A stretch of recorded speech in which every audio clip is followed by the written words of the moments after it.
All right, ladies and gentlemen, welcome to another RWISOA webinar. We have Brian Dunn with us. He's going to take over right now so I can do some work behind the scenes. Brian, you want to take over?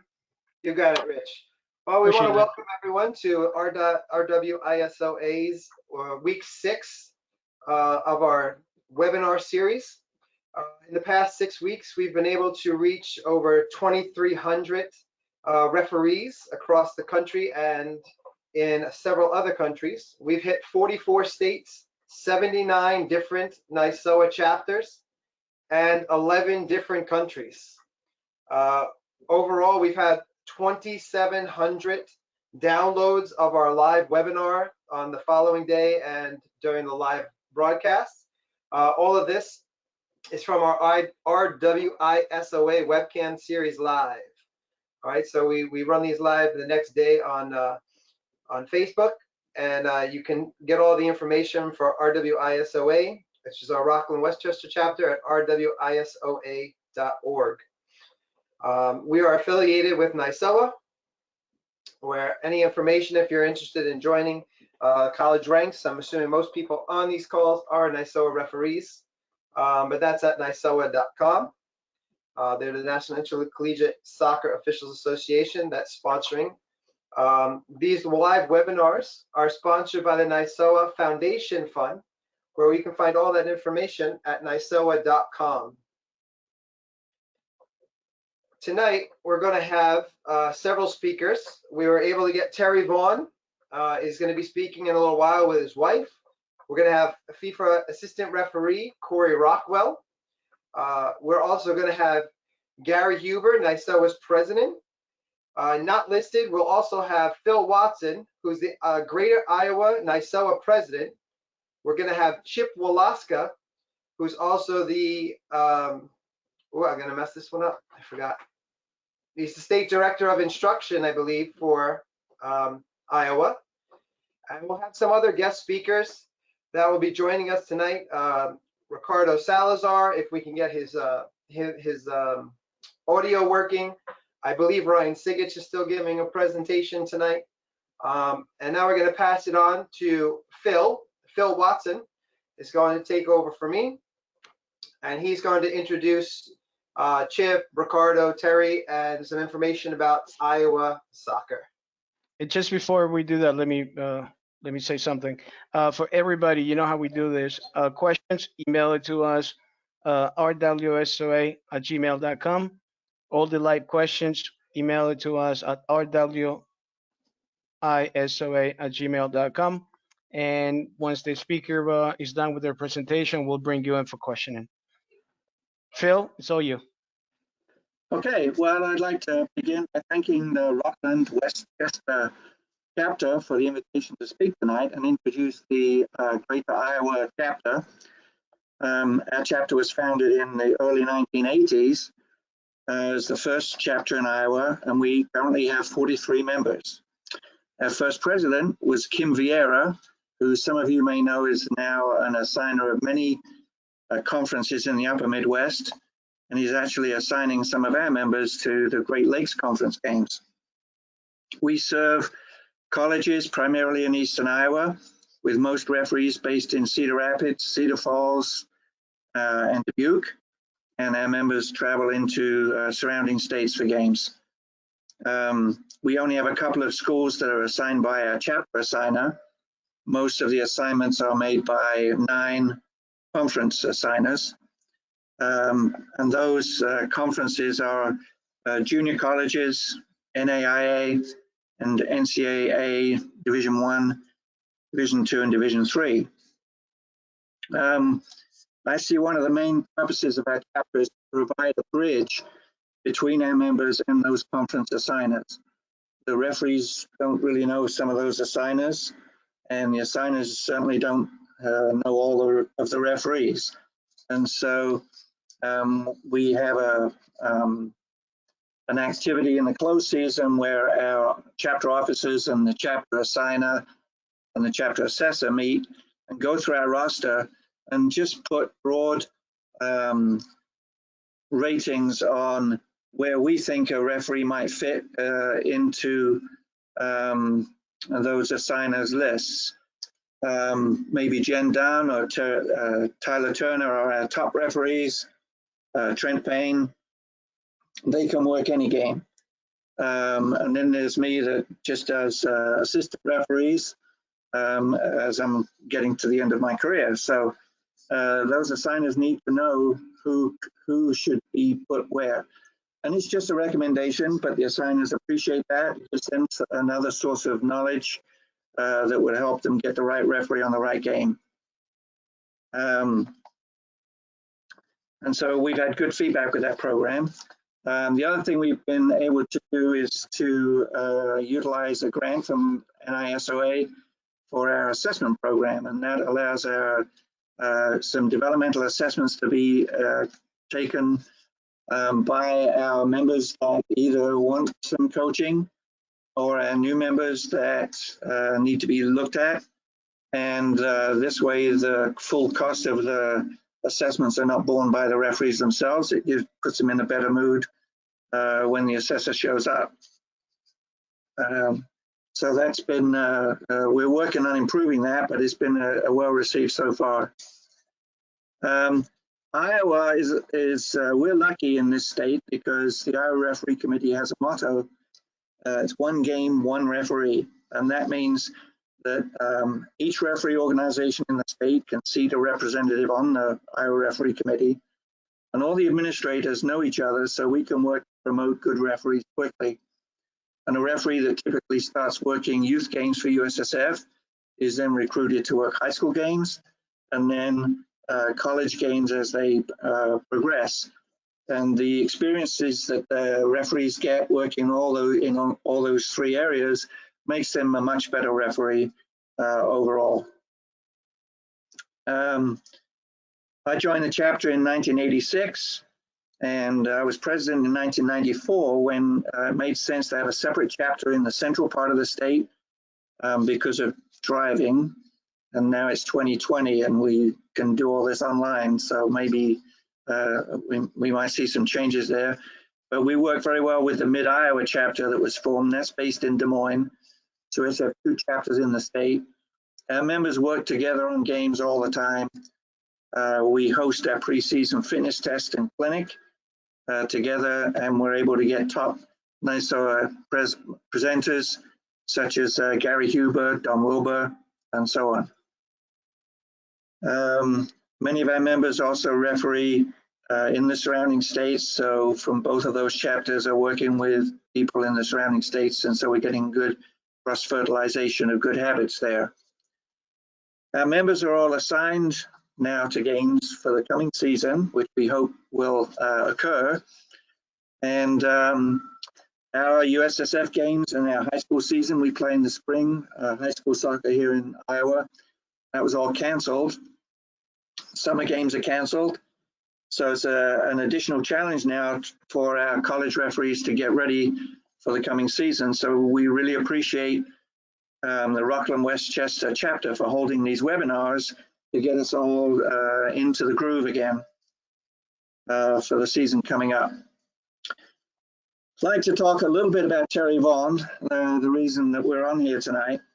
Terry joined our chapter in about 1997, and as he rose through the USSF ranks, Terry also continued to work high school games and college games here in Iowa. And it was a great benefit to our members to be able to be on games with a FIFA referee. And Terry was fantastic in these games because he just was, he treated everybody the same and worked just as hard with any referee that he came into contact with, and really worked hard as a mentor to improve everybody's refereeing and expose us to the practices that he was doing at the top level of the game, and was able to bring that down and right to the us regular referees here in Iowa. So really I've appreciated that. And of course, he's still involved as a mentor to us. I'd like to introduce, so that's a little bit about the Greater Iowa chapter. I'd like to introduce Chip Walaska, who is a longtime Greater Iowa chapter member. And he really demonstrates this one game, one referee concept. And you'll hear that again later, I'm sure, because he's also the USSF Soccer State Director of Instruction, and he's held that position for the last 8.5 years. He's going to talk to us about our annual Terry Vaughn Referee Academy, Iowa's premier continuing education and training event. Thank you very much, and here's Chip.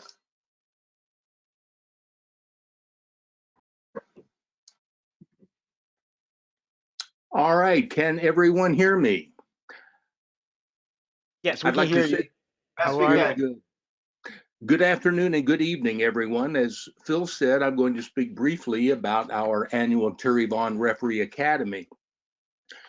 Terry first approached the Iowa Referee Committee with the idea of hosting an academy sometime late 2001. And what he wanted to do was provide a full day of training for all referees. It didn't matter. NYSOA, USSF, high school, AYSO.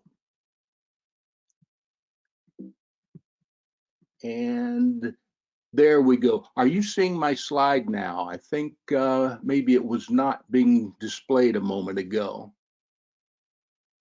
It's blank right now. Right now, it's just a white screen. Okay. But don't worry about it, Chip. I'll show mine. Don't worry about it. Go ahead. Okay, good. I'm glad you can do that. It's nice to have a plan B. You're good to go now. Showing. All right, very good. So as I was saying, he wanted to provide a full day of training for all of Iowa's referees. And it didn't matter if you were working the college game, US youth soccer, high school AYSO.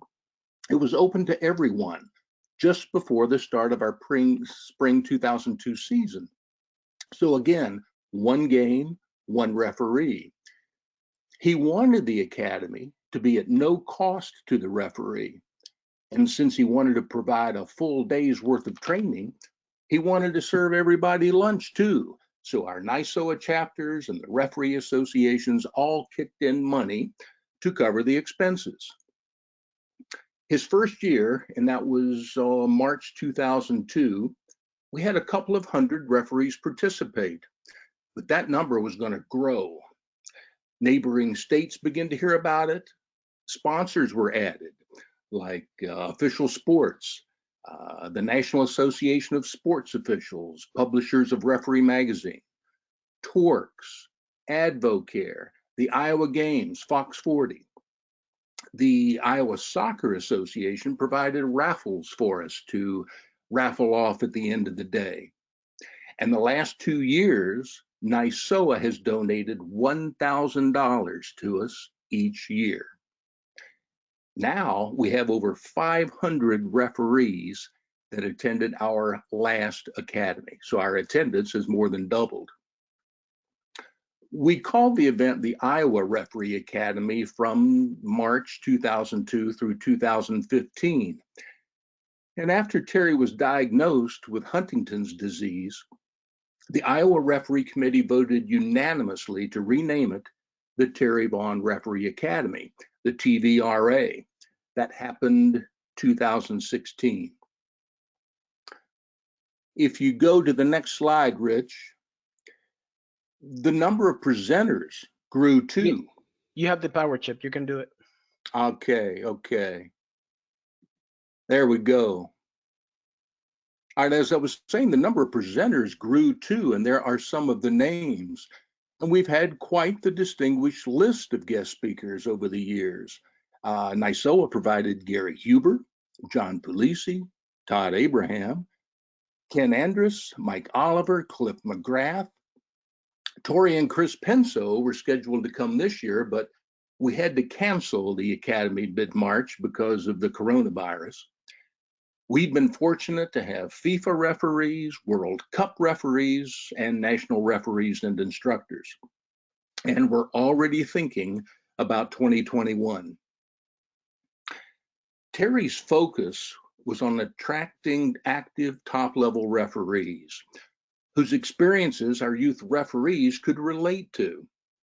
And he believed that it was important that our grassroots referees be exposed to the same training as the advanced referees were getting. The concept was shown to have worked also, as the TVRA is now recognized as one of the premier referee instruction opportunities in the nation. So that's what our academy looks like, and we're getting very close to our 20th year. In fact, next year would be year 20 had we been able to have one here in 2019. So I would like to thank Rich and RWISA for this opportunity to discuss Terry's Academy. Thank you all. Thank you, Chip. Brian,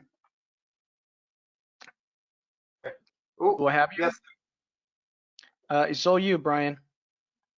All right, so at this time, we're going to invite Terry and his wife to speak about, we were having difficulty getting, Ricardo Salazar was going to moderate this because he's very, very good friends with Terry and his family, but we're having technical issues, so I am going to try to take over for him.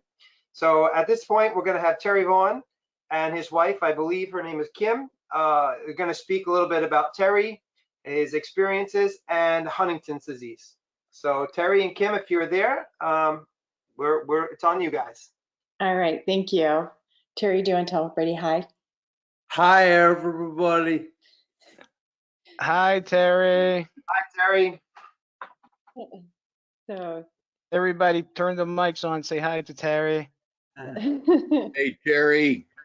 TV, all right, great to hear your voice. Rockwell, what he's wearing, did you see? I saw it.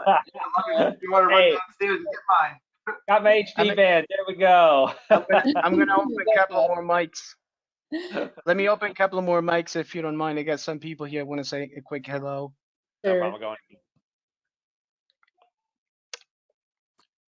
Lance, if you Terry, have Lance Van Heitzma from NYSOA and CONCACAF. How are you? Thank you for taking time out of your busy schedule to be here with us. Thank you. Tori, if you're available, and Tom Richardson, if you're available, feel free to talk. I don't know whether you hear me or not. Pencil. Hey, buddy, I'm glad to see and hear of you. Tori? Yeah. Thank you very much. You're Hey, Terry, welcome, buddy. Tori Penso here, saying hi on behalf of Chris and myself. Hope you're doing well. We missed you this year. We wish we could have joined. We'll have to set a date in the future. How about that? Definitely. Fantastic. Terry, We also have Gary Huber. Terry, it's Gary Huber. How you doing, buddy? Doing very well. God love you, bud. Keep up the work. Still fighting. That's right. Every day, buddy. We have Dr. Donald Weber. Nice to hear from you, Don.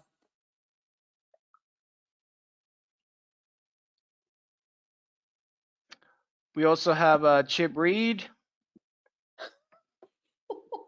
Chip Reed. It's been a while. I guess they're all shy. They don't want to talk. And there are many, many, many more. So why don't we play real quick this video, and then we'll go right into Terry's life.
The ball, a little something on Dallas, a little push on Mina, who better watch the rate at which he expresses himself to Terry Vaughn. Great effort. And there we go.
Right. And I believe we have Ricardo with us. Just in Yes, I'm time. here. Radio check, I guess. I want to see if my mic's working. You're good to go. Just in time. Brian Dunn was going to take over, but I think you'll do a better job than him. We'll do a much better job, Ricardo. Thank you for showing up.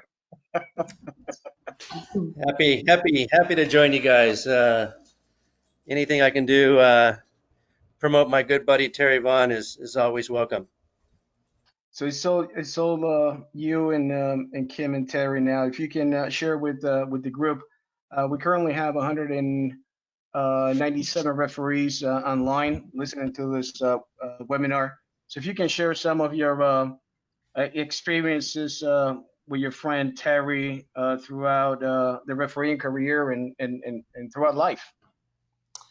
Yeah, I tell you, it's a lot of times as referees, we spend a lot of time away from home, from our families, and we spend it with people who become our family, our other referees. And I was fortunate enough to, from the get-go, me and Terry kind of buddied up, and we've been buddies ever since, good friends, and we even spent vacations together. So kind of gives you an idea, when you pick and choose to spend extra time with somebody, it's special and is a special friendship. So I know my family has enjoyed the Vaughn family over the years, and we have children that are 3 weeks apart, so when we got a break from refereeing, we were still involved in the same activities, I think. But first I met Terry Vaughn at actually a college tournament, and we went to this game at Sangamon State in Southern Illinois. And Terry, I refereed the first game. Terry refereed the second game that didn't finish because of fog. He couldn't see me on the line over there and said, "If I can't see Salazar, I'm going to quit. I'm calling this game off," because he knew I had his back. So on the way back to where we were staying, that fog was so dense, it was so heavy. I was gripping that steering wheel so tight, focusing on the road. I was so focused, I run out of gas. We were very fortunate that we only waited about 5 to 8 minutes before a patrolman come up behind us and took us to go get some gas, and we were able to finish our trip. But I can tell you, as you guys know, as referees, we strive and we want to do the best games. We want to do the featured games, the high profile games, and we compete against each other. And I can tell you without a doubt, without an inkling in my eye, that it was the same for Terry and I both.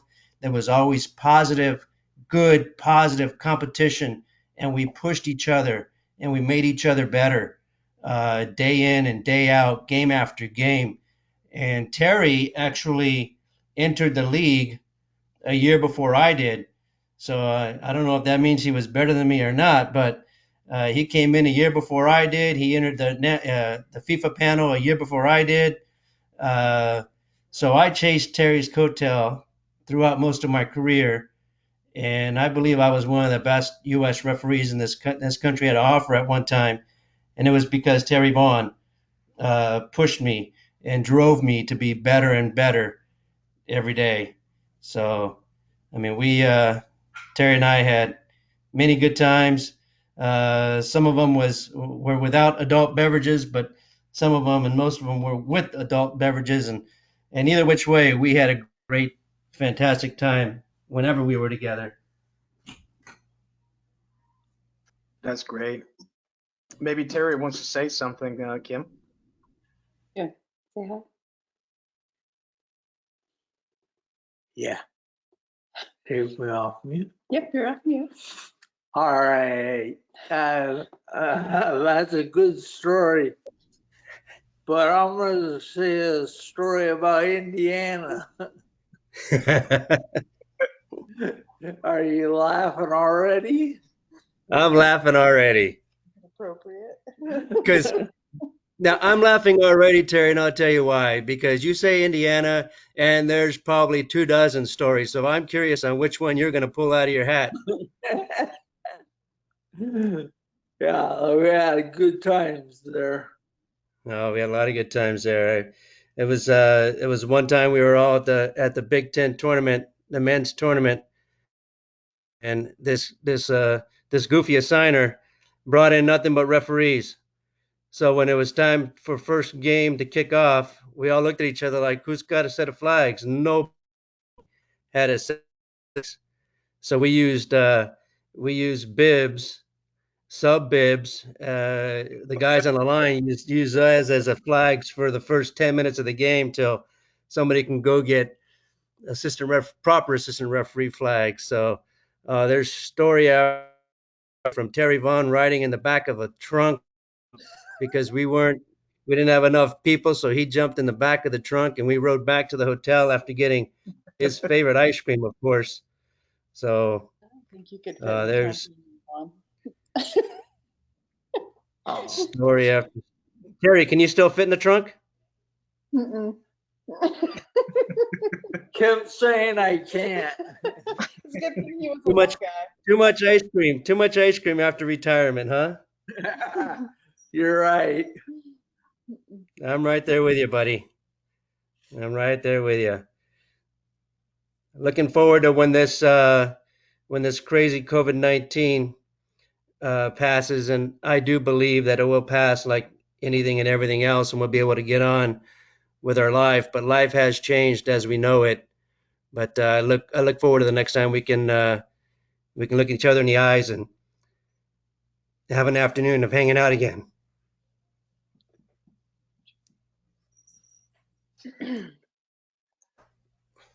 That is so nice. You know, you see, if you look at this picture, we actually have one of those referees here. Corey? Yes, I'm here. Nice to hear you. Likewise, Terry. Likewise. And as you saw, I had my HD bands on for the presentation. Since I can't wear them on the field, I can at least wear them when I'm presenting today for the month of May. So yeah, my Terry Vaughn bands are wristbands are on as we speak. Perfect. All right, so that brings us into HD. Ricardo and Kim, would you like to introduce to the group a little bit about the Huntington disease? Yeah, I'll start, Kim, and then you can kind of fill in my, whatever I leave out. I'm very fortunate to be extremely involved with PSRA and along with Pro.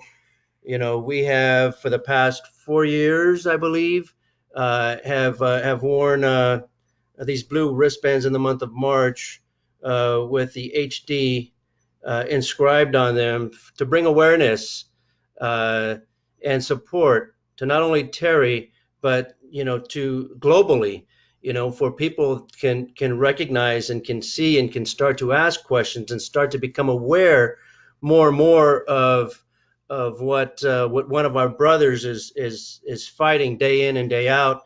Not just Terry in the fight, but his family and his friends.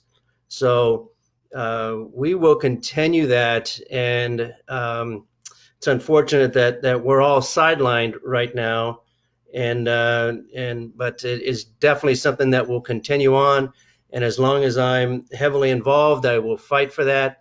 And it's not much of a fight because Pro and MLS have embraced this as well, and are happy and very extremely excited about the campaign and bringing awareness and supporting Terry Vaughn. Kim? All right. Well, I actually, I just put together a few little facts about Huntington's disease. It is a disease that a lot of folks are not familiar with. It's a very small percentage of folks within the U.S. That do have, and actually worldwide, it's a very small percentage of folks that do have Huntington's. And so there's not very many people that are very familiar with it. Before I start that, though, I was going to pop up our web camera for whatever reason is not working, but this is probably a most current picture of Vaughn and our daughter Kyla. And he's doing pretty good overall. Terry, he just met with his doctors today, and I'm sure he wouldn't mind me sharing that overall they feel he's doing really, really well. He's very stable right now, and which is good, and that means a slower progression of the disease. And so as long as that disease is slowly progressing, that means that we still get to enjoy Terry being with us and being able to participate in a lot of our family activities. And so he is going a little stir crazy. I will admit that he's been a little bit stir crazy lately, as I'm sure a lot of us are. So I'm just real quick, I'll run through just some basic things about Huntington's. The HDSA org, I have to tell you, has been an amazing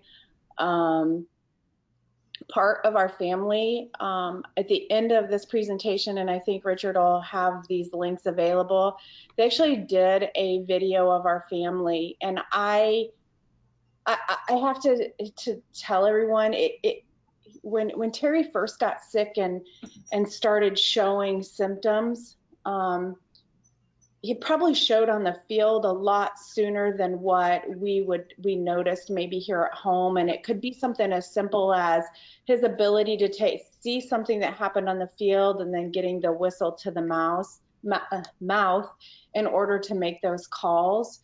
So Terry talks about that in the video that HDSA did on our family.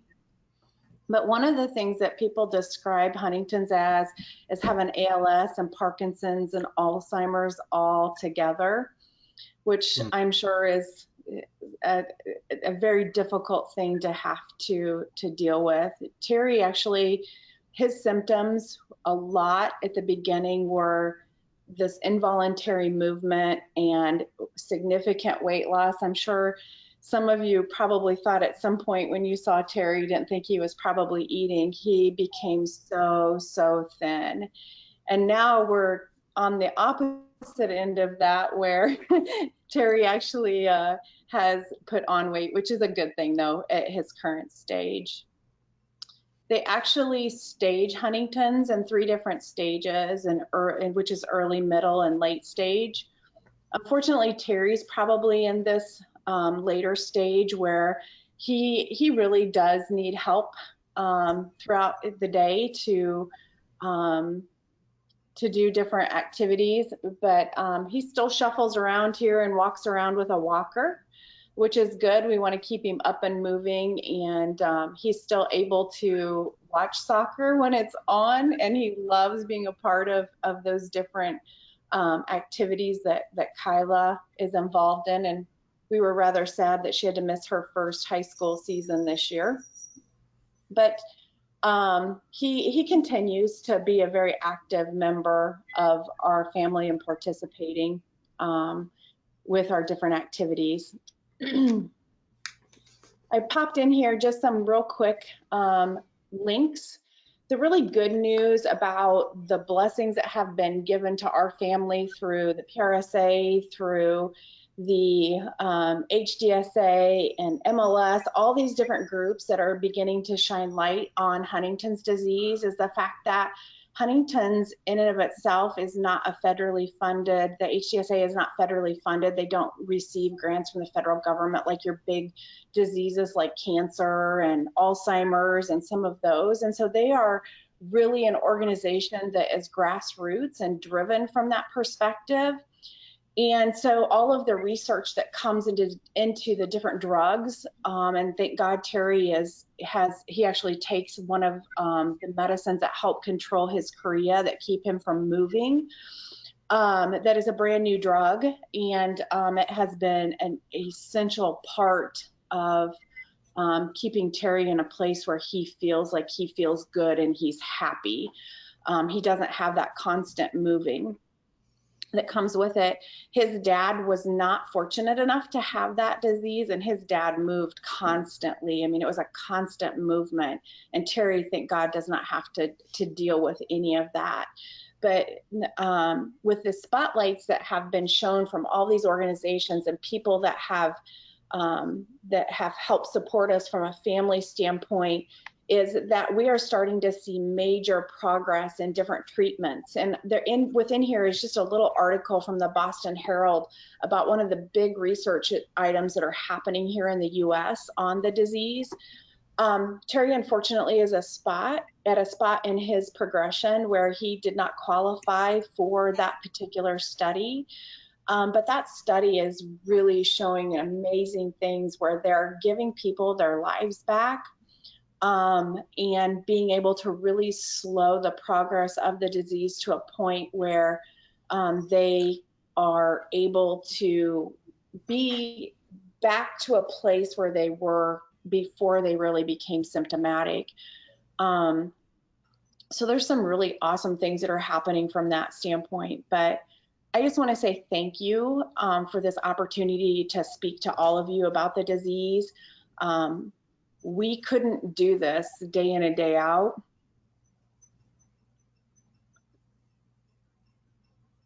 without the support of all of you in our back pocket. We feel that lift from everyone that Terry has worked with over the years.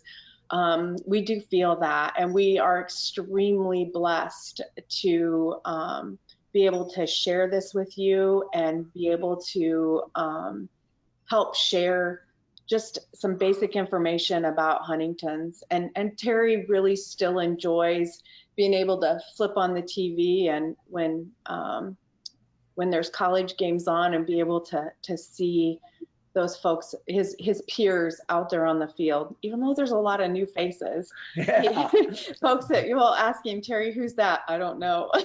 So there's a lot of new faces, but that's a good thing. So anyway, I'm sure you might have some questions or comments, but thank you. No, thank you.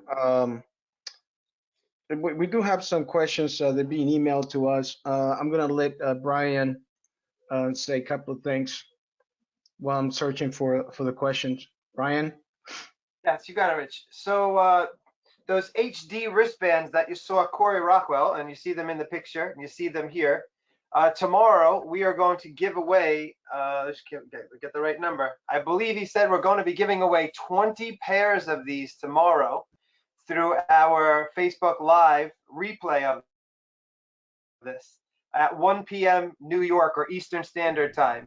So if you're able to tune in tomorrow to the Facebook Live replay of this at 1 o'clock Eastern Standard Time, tomorrow we'll be giving away 20 pairs of these nice blue HD Huntington's disease wristbands to 20 referees that show up.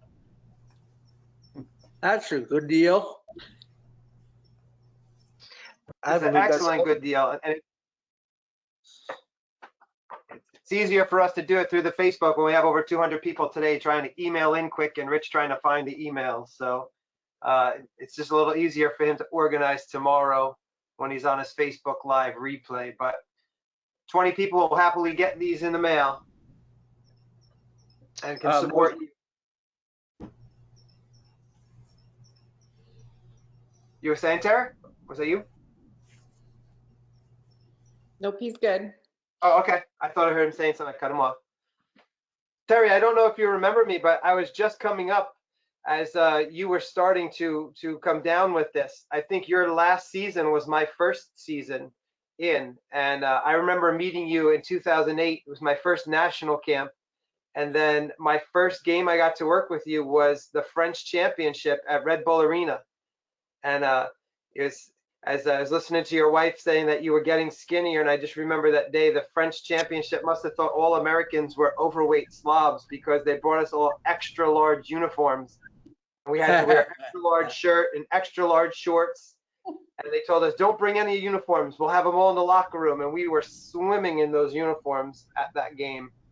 But we had a great time. That's Umbros.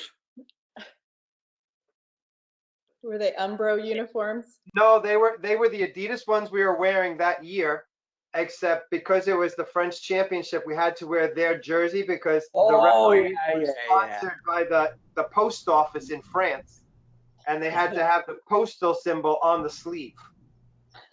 I remember. We couldn't wear MLS uniforms even though they looked the same, but because we didn't have the emblem on our sleeves.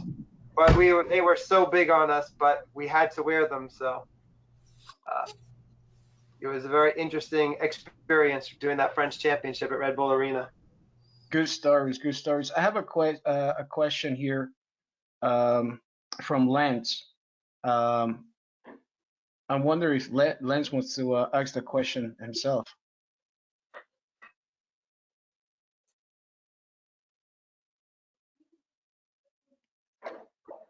Lance, do we have you? Yes, Terry, who were your two favorite assistant referees to work with?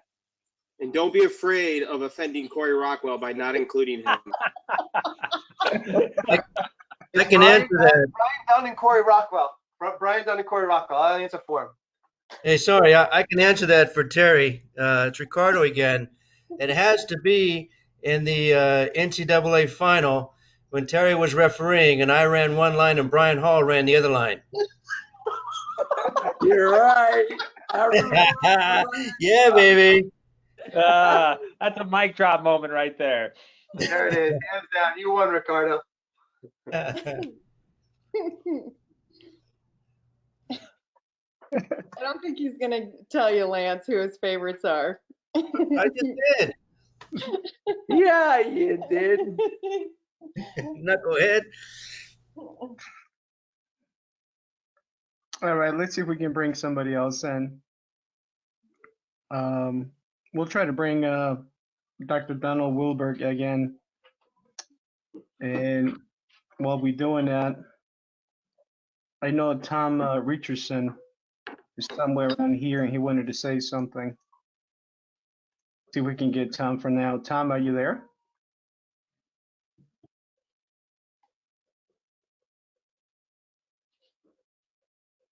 Hello, Tom.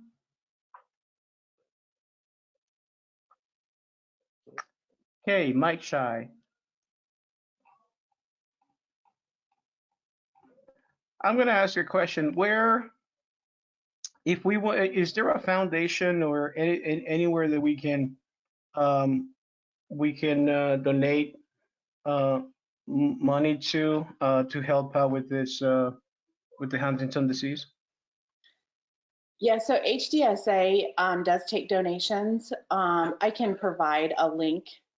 We actually have a team here in Iowa. Every November, we do a walk for Huntington's disease. And so we do raise money for that organization. They're the ones that they're currently sponsoring I won't say it right, but I think it's called Roche. It's Roche treatment. And I'll provide you with a link in which you can make that if folks do want to make a donation, they would be able to.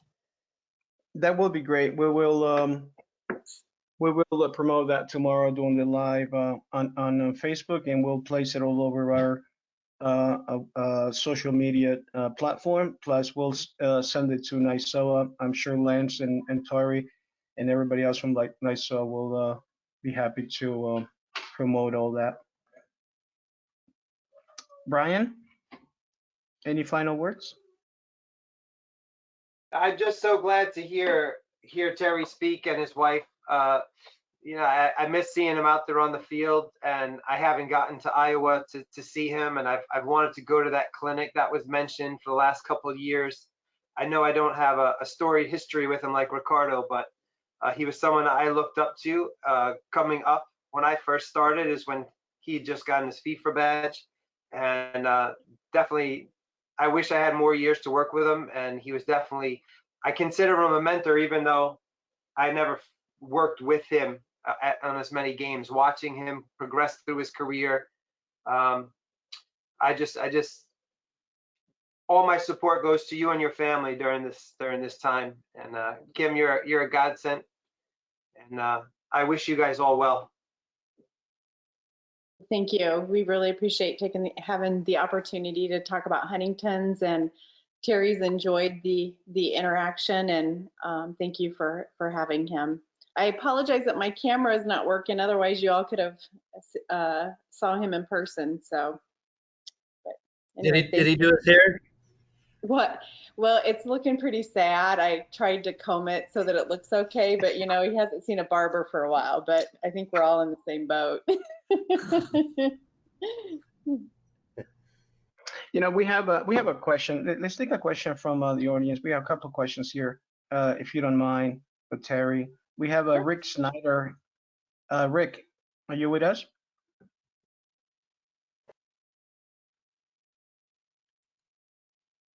Rick, can you hear us? Yes, I hear you. I hear you, Rich. You have a question for Terry?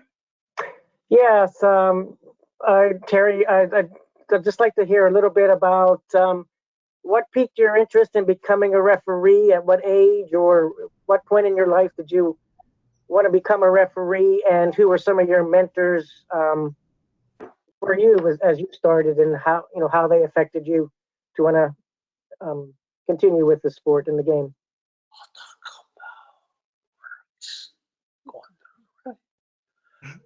Yeah, I started out, my mom told me I had to have a job. And so I didn't want to flip burgers. So I was playing soccer, and somebody said, you know, hey, can you ref this game? And so that's how I started out refereeing. And then from there, it's baby steps, each step harder and harder. Even harder to stay there. And who are your mentors? Who did you look up to when you were coming up through the ranks? Who helped you along the way? Sparky. Okay. Who else? Gary Huber. Gary Huber. Herb Silva. There's a lot you could name, isn't there? Yeah, I could name so many. Ricardo Salazar. Oh yeah, you.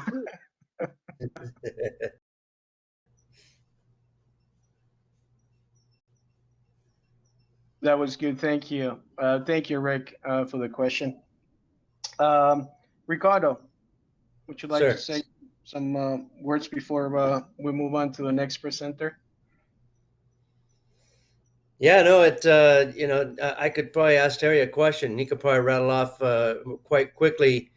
Prior to this COVID-19, Terry, can you name the last 5 people that came to visit you? I know Terry gets a lot of visitors. Lots of visitors. Who's came to visit you? Yeah. Do you? There's a variety of the NISO people, the USF people,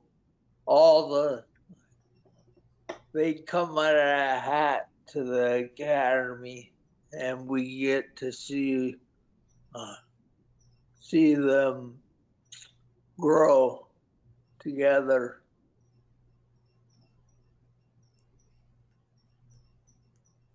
Yeah, you got to stop taking them to that place you call a Mexican restaurant, because you just can't mix water with call them beans. That's right. So my favorite place. even in Terry's last couple of years or last year or so, I was fortunate enough to do the All-Star game, and when you get appointed to something like that, they kind of like some input, at least on the 4th official and stuff. So Terry was able to come and be my 4th official, and I was privileged. In Salt Lake City, we had a game to remember as it went to penalty kicks to decide the winner, and Tim Howard took on Casey Keller, and they both stood on their head, and it was quite the event. So, I mean, Terry and I have been everywhere from visiting Mickey Mouse and Walt Disney World, Florida, to battling foreign teams, trying to win games in foreign soil, to domestically, and teaching the Development Academy young.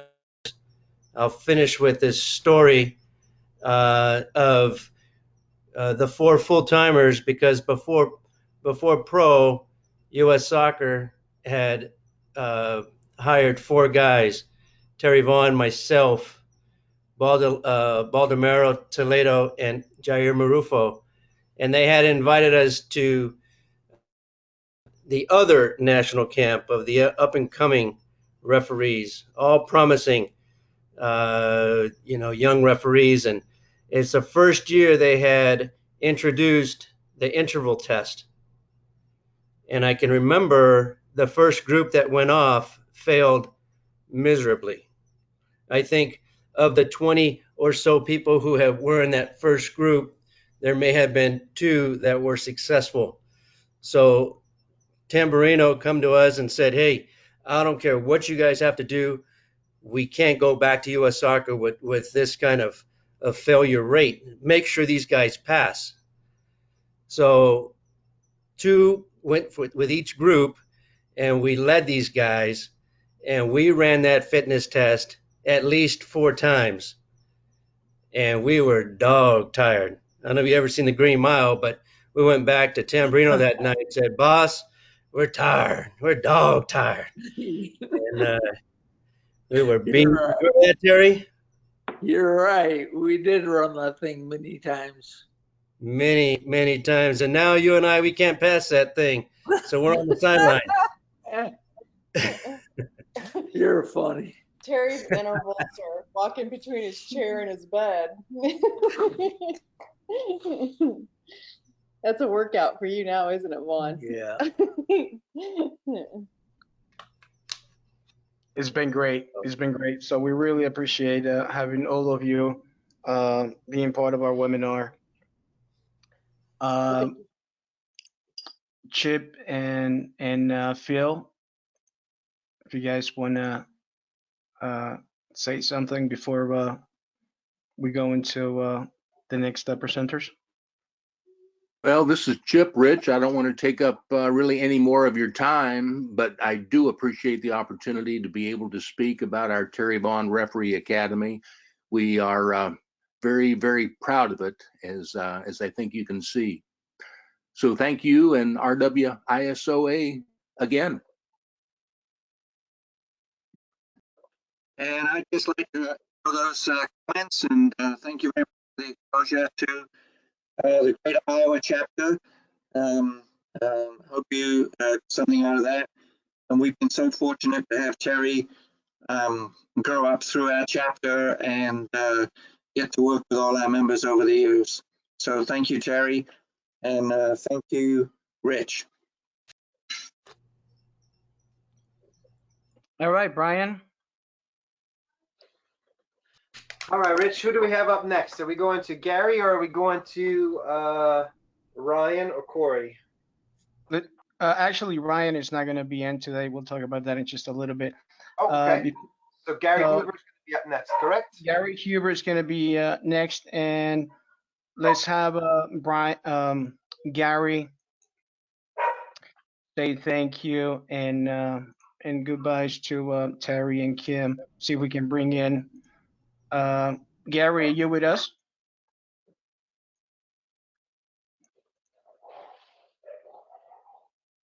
Hello, Gary.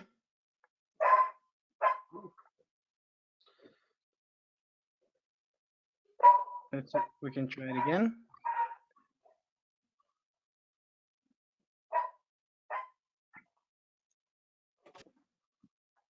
There we are. You got me now? Yeah, we got you now. All right. All right.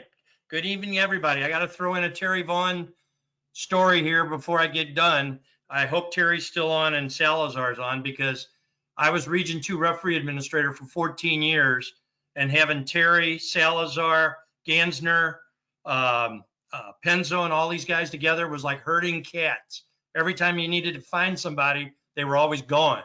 So they know it. I hope they're smiling now. But I can always remember our regional championships in Des Moines. Even if Terry wasn't appointed by the Federation, he'd always show up in between his assignments.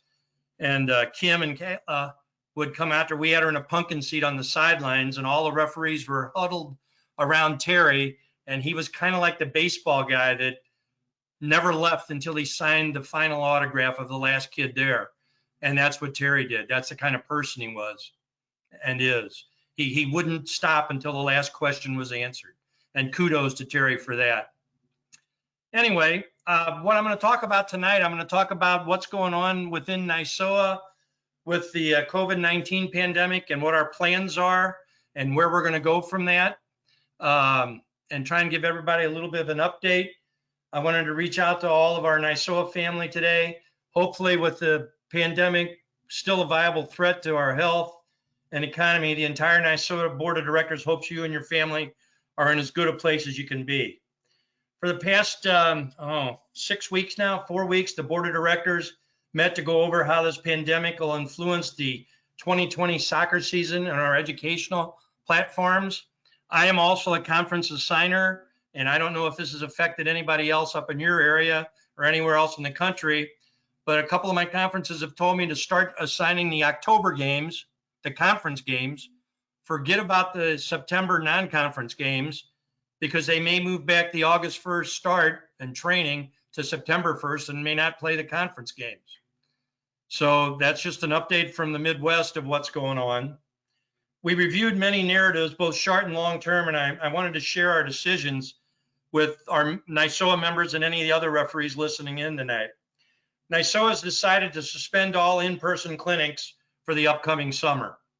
We know some states are starting to ease up on restrictions and to go with group gatherings, but we must make the decisions with our membership's safety in mind at the national level.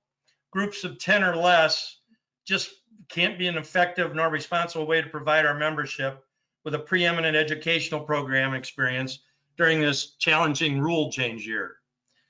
NYSOA is collaborating with the NCAA to provide an in-depth, comprehensive presentation in order for our membership to be fully prepared to take the field this fall. Once we get this all finished, both of us will work together to determine the best course for action for the ensuing members, including but not limited to the referees, assigners, assessors, and local chapter leadership. NYSOA is also in the process of daily reevaluating our historic delivery of our educational materials. Our goal will be to provide an effective yet challenging set of materials while easily accessible to all members. I know there's a lot of rumors swirling around out there, from, like I was talking about, reduced schedules to cancellation of the entire season, but we as in the NYSOA leadership are still diligently working hard to ensure no matter what the season, when the season begins, our membership will be fully prepared. As the plans for the fall season become more clear and more defined, we'll continue to keep our membership educated and informed of developments. One thing I wanted to make sure we talked about, and first of all, Rich, I want to thank you for this program that you guys have put together. Being a member of the NYSOA Foundation Fund for the last 8 years and president of NYSOA, these are the functions that we need to get out there and these successful functions. I hope everybody out there in the NYSOA referees are taking advantage of our stimulus earn and learn program. If you haven't, go online. You should be getting updates daily before the programs. Tori, Lance, Mark have done a yeoman's job. Today we had Mark Geiger on there talking about the infamous handballs, what is and what isn't, and how they've changed. So this is going to be an interesting part of the season in our instruction. So far, the Foundation Fund has paid out over $4,000 to more than 40 winners. Through week 5, I think we've had a total of almost 4,500 referees take the test.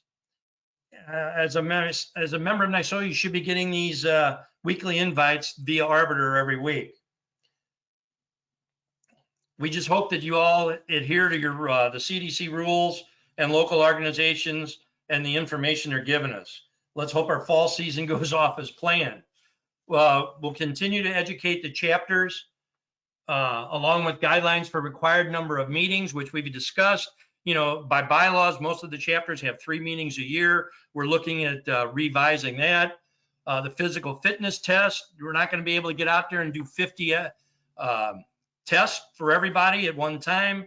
You know, it may be a lot more lax in Dallas or Kansas City or St. Louis than it will be in New York and Philly and New Jersey and some of the areas up there. So we're going to try and make some decisions. It's very difficult to see what we can use and how we can use it to have some kind of an idea across the country. I wanted to make sure that NYSOA is always looking to do what it is in the best interest of our NYSOA membership. We're going to have online. So basically, to recap, most of our clinics will be online. We've got 15 pro referees who are also NYSOA referees that are putting together 30 to 45-minute clips. We're going to publish those for everybody to see. It'll include rules interpretation. It'll include situations. If you've been following our stimulus referee program, you'll see how this will intertwine and be one of our educational preempts for the fall.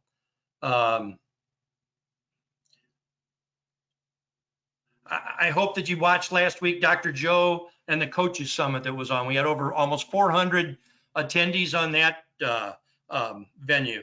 So it's starting to work, and I hope that we all can get together and view these, because I feel this year, for a one-time deal, that this is the way we're gonna, it looks like this is the way we're gonna be. We've also discussed all the way from what happens if we have a nuclear fallout, that there is no season this fall and everybody's paid their dues. What will we do at NYSOA? You know, we've got discussions going on by that. So by the end of this month, or hopefully even sooner, we'll come out with some ideas on where NYSOA stands and what our recommendations are going to be to the local chapters and individuals. With that said, do we have any questions? You pretty much answered the 3 questions I received. Does anybody have any questions? Please put your hand up. Brian, do you have any question? I have no questions. No real questions? No real questions. No, it's just interesting hearing what he was talking about for the fall, because I was I was just texting a couple local coaches up here over the week, during the week, and they were saying that their colleges were saying that they're definitely having a season for the fall. It just might be a little bit delayed, which is what Gary kind of mentioned already. So you know, I was glad to hear that portion of it, because you know, we all, independent contractor wise, we look forward to that extra money in the fall for our college games. So just knowing right now whether we have some coming or not coming in is very important for many people on this call. Yeah, we just, it's hard to do a complete overview for the whole country, as you can well see if you've been watching the COVID-19 projections and everything.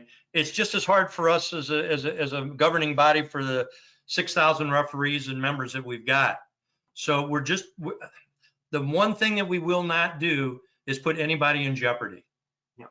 And I just want to make sure that everybody knows that. Yes, we need the money. We all do. Everybody. I mean, I've done this for 30 years, and this money in the fall was a prime part of my money for the year, for whatever we used it for my family, for trips, for whatever. But we want to make this safe, and we're going to try and make the best decisions we can with you, the referees, foremost in our thought process.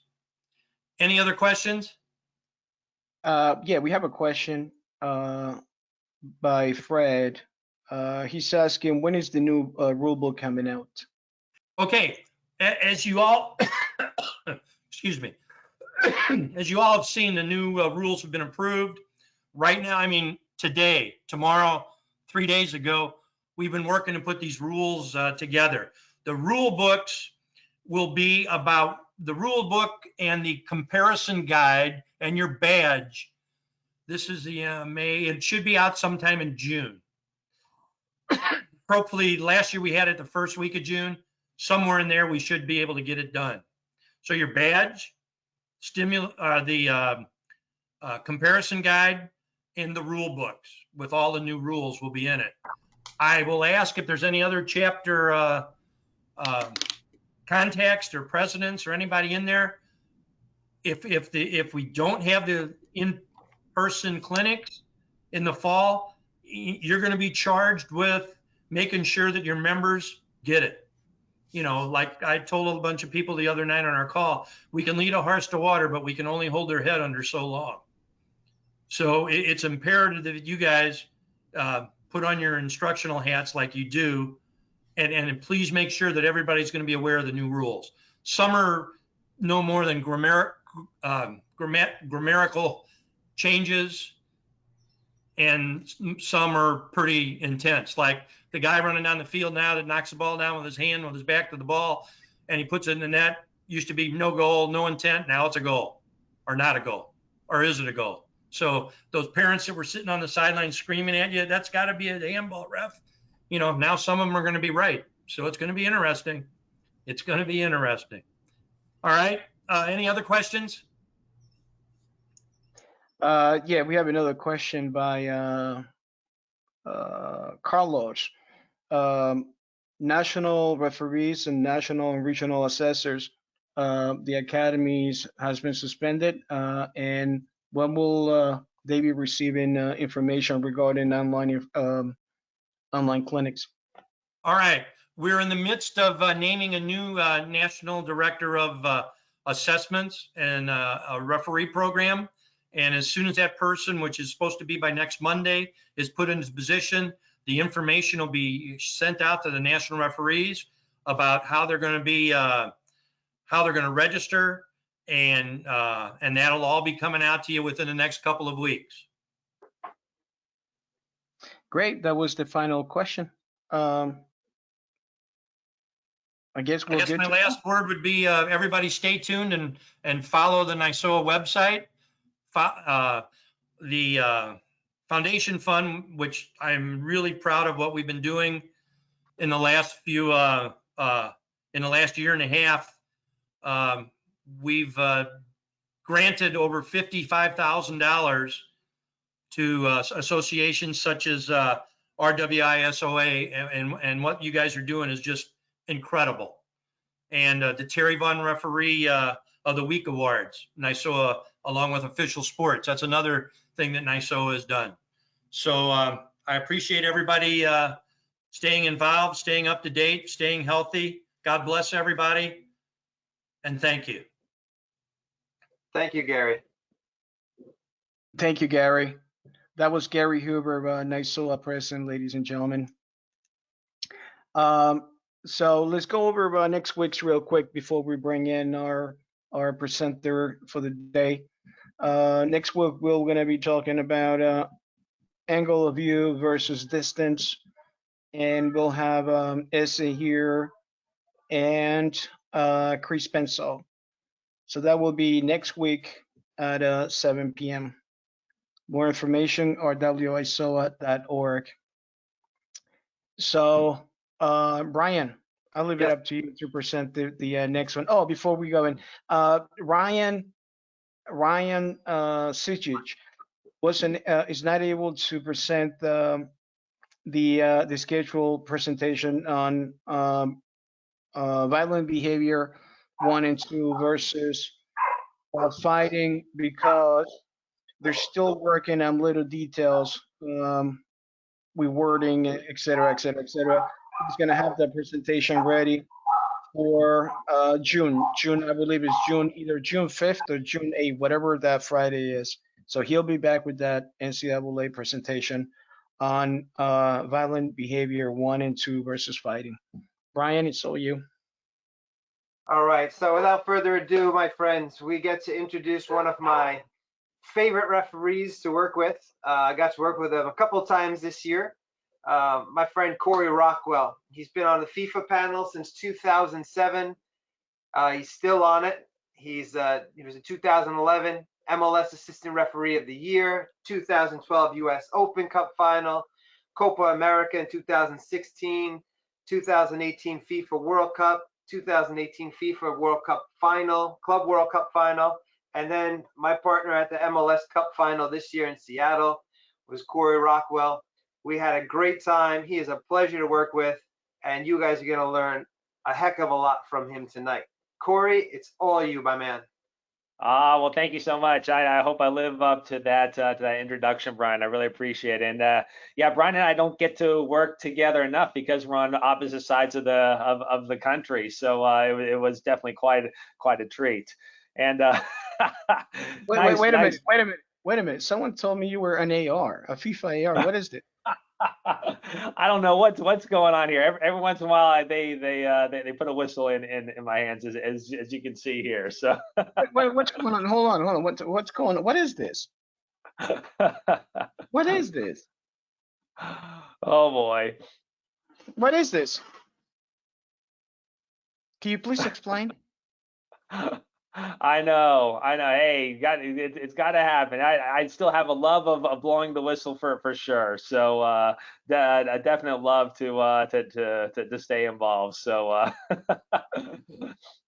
and we'll actually get to see more clips of me blowing the whistle. Tori and Lance have seen a sneak peek of my communications presentation. So we're gonna do a little bit of that as well. So very good. That's not bad. Hey, I know.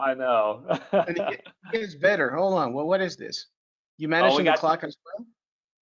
Yeah, exactly. What I try happened to here? do it. Boy, I'm trying to think. Boy, this is 87th minute. We had I stopped the clock, but the stadium kept running it. So I was like, okay, we're gonna stop. We're gonna get the stadium correct, and that's why we're holding here. No one's ever accused me of using too little body language. That's for sure when I referee and when I'm on AR for sure. There we go. We got our 16 seconds back on the clock. We're good now. Oh boy. I'll let you take over. Go ahead. Oh, I'll too give. good. I'm gonna give you access to your computer so you can. Okay. Sounds good. Richard, two quick logistical questions. Do the people attending have the ability to post chats, or is that turned off? The chat should be on. We'll double check, but should be on. Okay. I'll say hi, everyone, just to maybe test it. That's good. And then the second question is, I have an hour plan. Do I need to cut that short, or should I still plan on an hour, or what's my stop time? You have an hour and a half, 2 hours, whatever you like. It's all you. All right. Well, then I will get the presentation. Okay. So I'll say show my screen here. All right. Now, let's see. Bear with me one second. Which screen is it showing? Is it, let me see if I can bring my presentation on over here. Right now we're seeing Webcam? the actual PowerPoint, the PowerPoint. The How webcam. about now?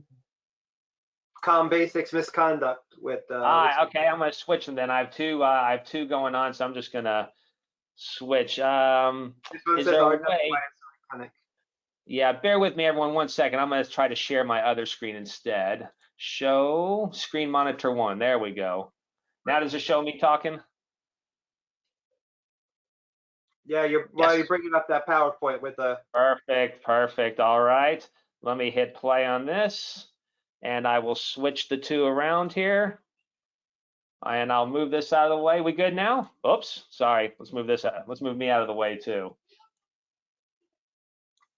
How's that, Richard? We good now? We good, Brian? Yeah, it looks like it's your first slide. All right, very good. Very good. Well, I will start scrolling. Let's see if we can get the scroll. There we go. Well, I don't think I need to do the background information because Brian did such a fantastic job. So thank you for that. I do get asked a lot what I do for my quote unquote real job. So if you look at the last line there, I'm Director of Internal Audit for PF Chang. So not only am I furloughed for soccer, I'm furloughed for the restaurant industry as well. So I have a double whammy going on right now. So, but hopefully these slow reopenings so we can get back to business soon, just like so many other professionals in not only in my industry but so many industries out there. So once again, Brian, thank you for the for the great introduction. So what to expect today? So Richard and I aligned about several weeks ago about what my presentation was going to be, and I said, okay, I'll do 30 minutes of advanced offside decisions. I think that'd be a good topic. Well, fast forward to a few days ago, and I was getting, I was like, you know what? I'm not getting a great feeling. I don't want to lecture from the rule book. Maybe some people have seen this presentation before, so. And I just put together a presentation for Tori on advanced communication, and it, in my opinion, it turned out pretty good. I'll wait to hear Tori and Lance's opinion on that if they share that opinion. I was like, maybe I call Richard up. I say, Richard, let's. I'm having second thoughts. How about we switch it around? Here's my idea. Well, Richard being the great negotiator, so I start off with a 30-minute presentation on advanced offside decisions, and by the end of the conversation, we're keeping the advanced offside decisions. We're adding referee communication, and there's going to be a Q&A afterwards. So he said, "Don't worry, Corey. I'm gonna pay you double for this. So it's okay since you're doing two topics." I said, "Perfect. Sign me up." And I hung up the phone. Then I realized, 2 times 0 is nothing. But either way, he's a great salesman, and I'm looking forward to a very fun session today, where you're going to get 2 topics for the price of 1. So we did talk about doing a Kahoot meeting, and I was getting worried about the technical hookup with all that. So we're just going to do a training on it. It will be interactive, and hopefully we can use the chat. So Two quick shout outs. Dalibor was another FIFA World Cup referee with me in Russia. He's on the line, so quick hello to Dalibor, and also Andy Boyle. Andy told me from Georgia he was going to be on here, so I changed some of the clips just so he wouldn't see the exact same ones and not get them all right again. So those are my two very quick shout outs before we start. So some key characteristics on why I'm an AR, why Brian is an AR is moving quickly online, light on the feet, firm decisions, and I found a video of me displaying all these qualities. So maybe I thought I would start with this video here.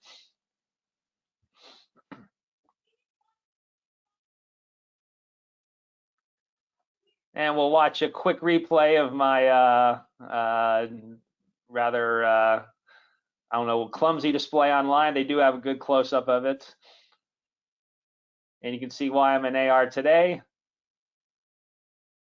So yeah, so maybe I should start blowing the whistle a little more to avoid these type of situations here. So yeah, that's just a little icebreaker to get started with the rest of the presentation. So, and like I said, we will be talking about offside to start.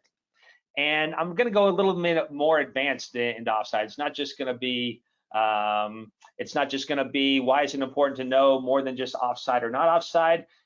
It's important because you have increased confidence in decisions, and the better you know the laws, the more accurate decisions.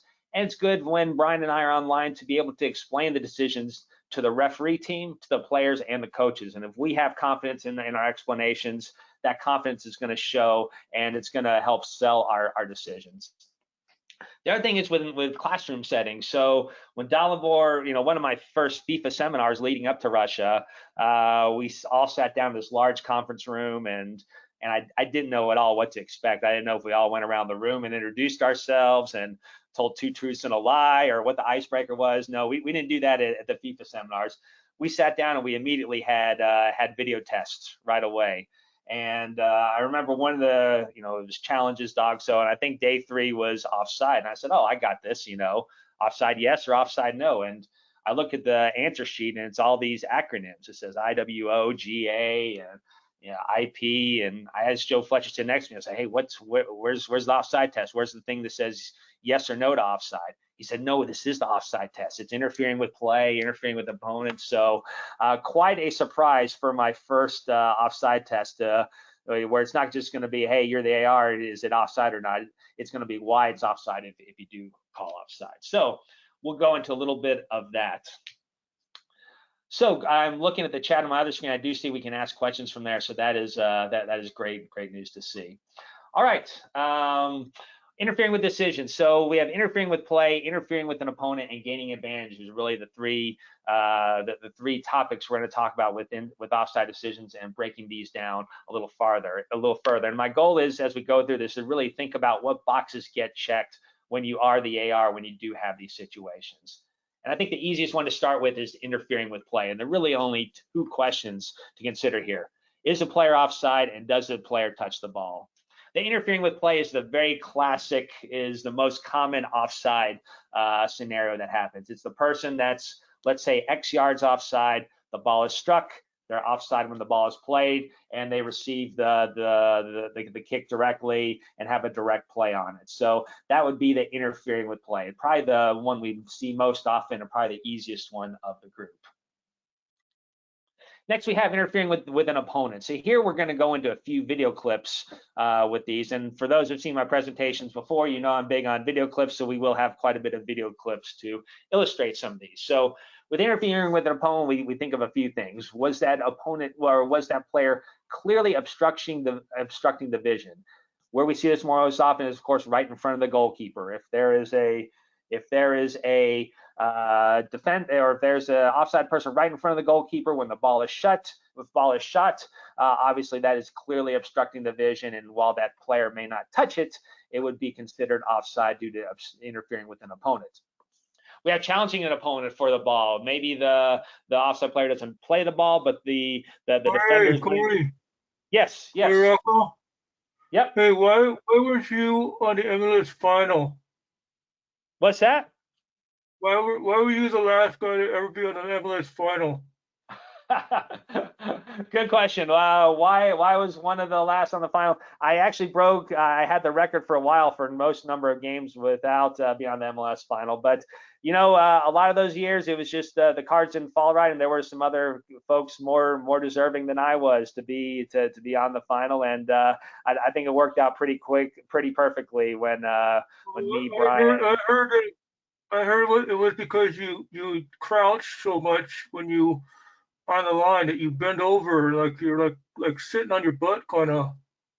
That's true, and maybe we'll see some examples of that. But I've never been dinged in an assessment for that. Yeah, I've never been dinged in an assessment. But sorry, what was that, Richard?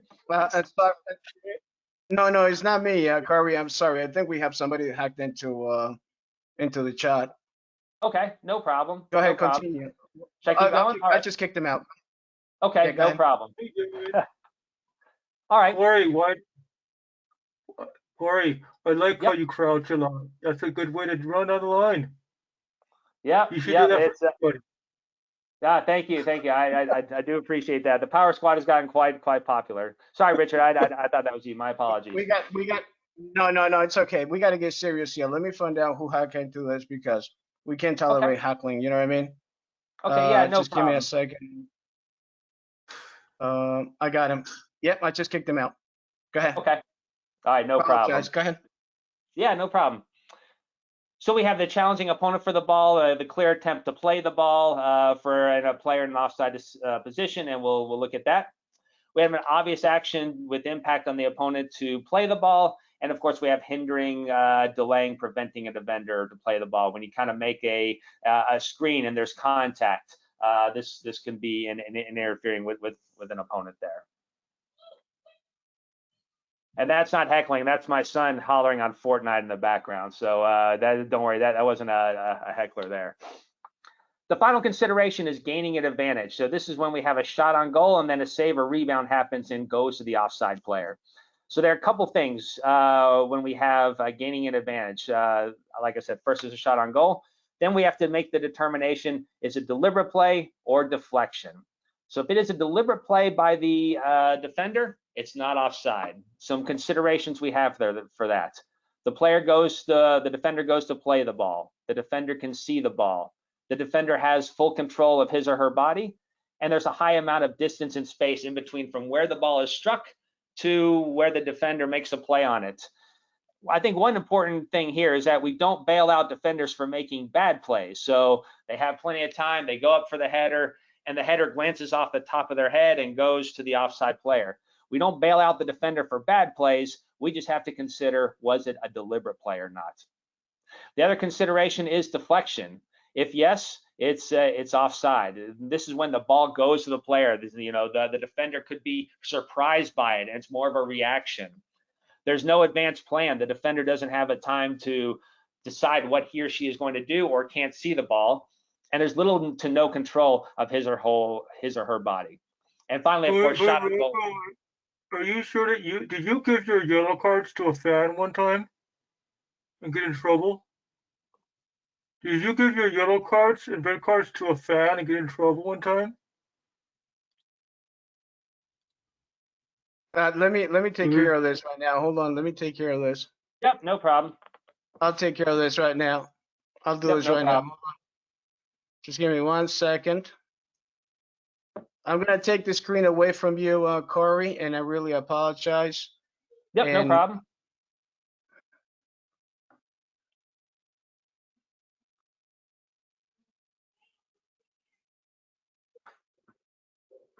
Hey, how come your legs are weird like that?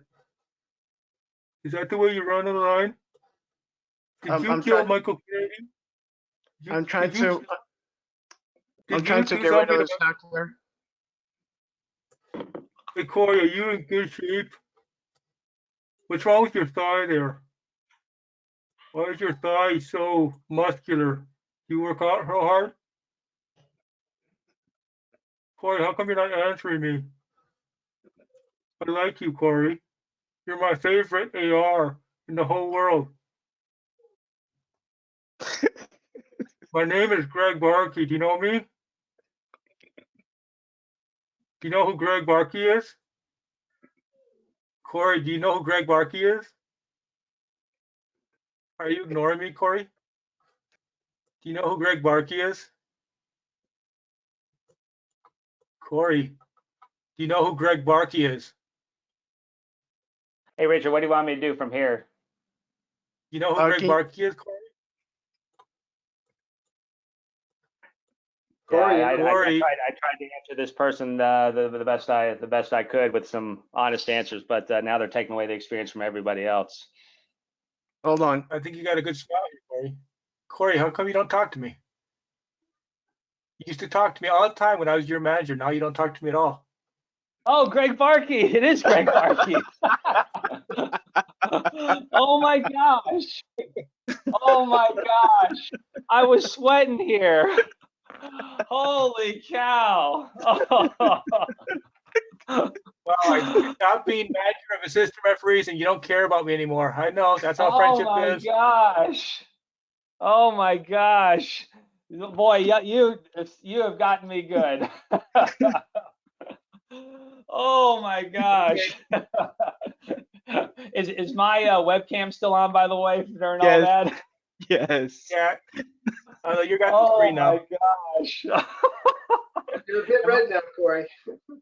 Oh my gosh. That was classic. That was classic. At first I'm thinking, okay, these are respectful questions. They're not being mean. They're not really heckling. Then I was like, okay, now I'm getting a little nervous here. I when Richard says something about hacking. So oh my gosh, I can't wait to watch this back on the RWISOA website this week. Didn't say anything nasty about me.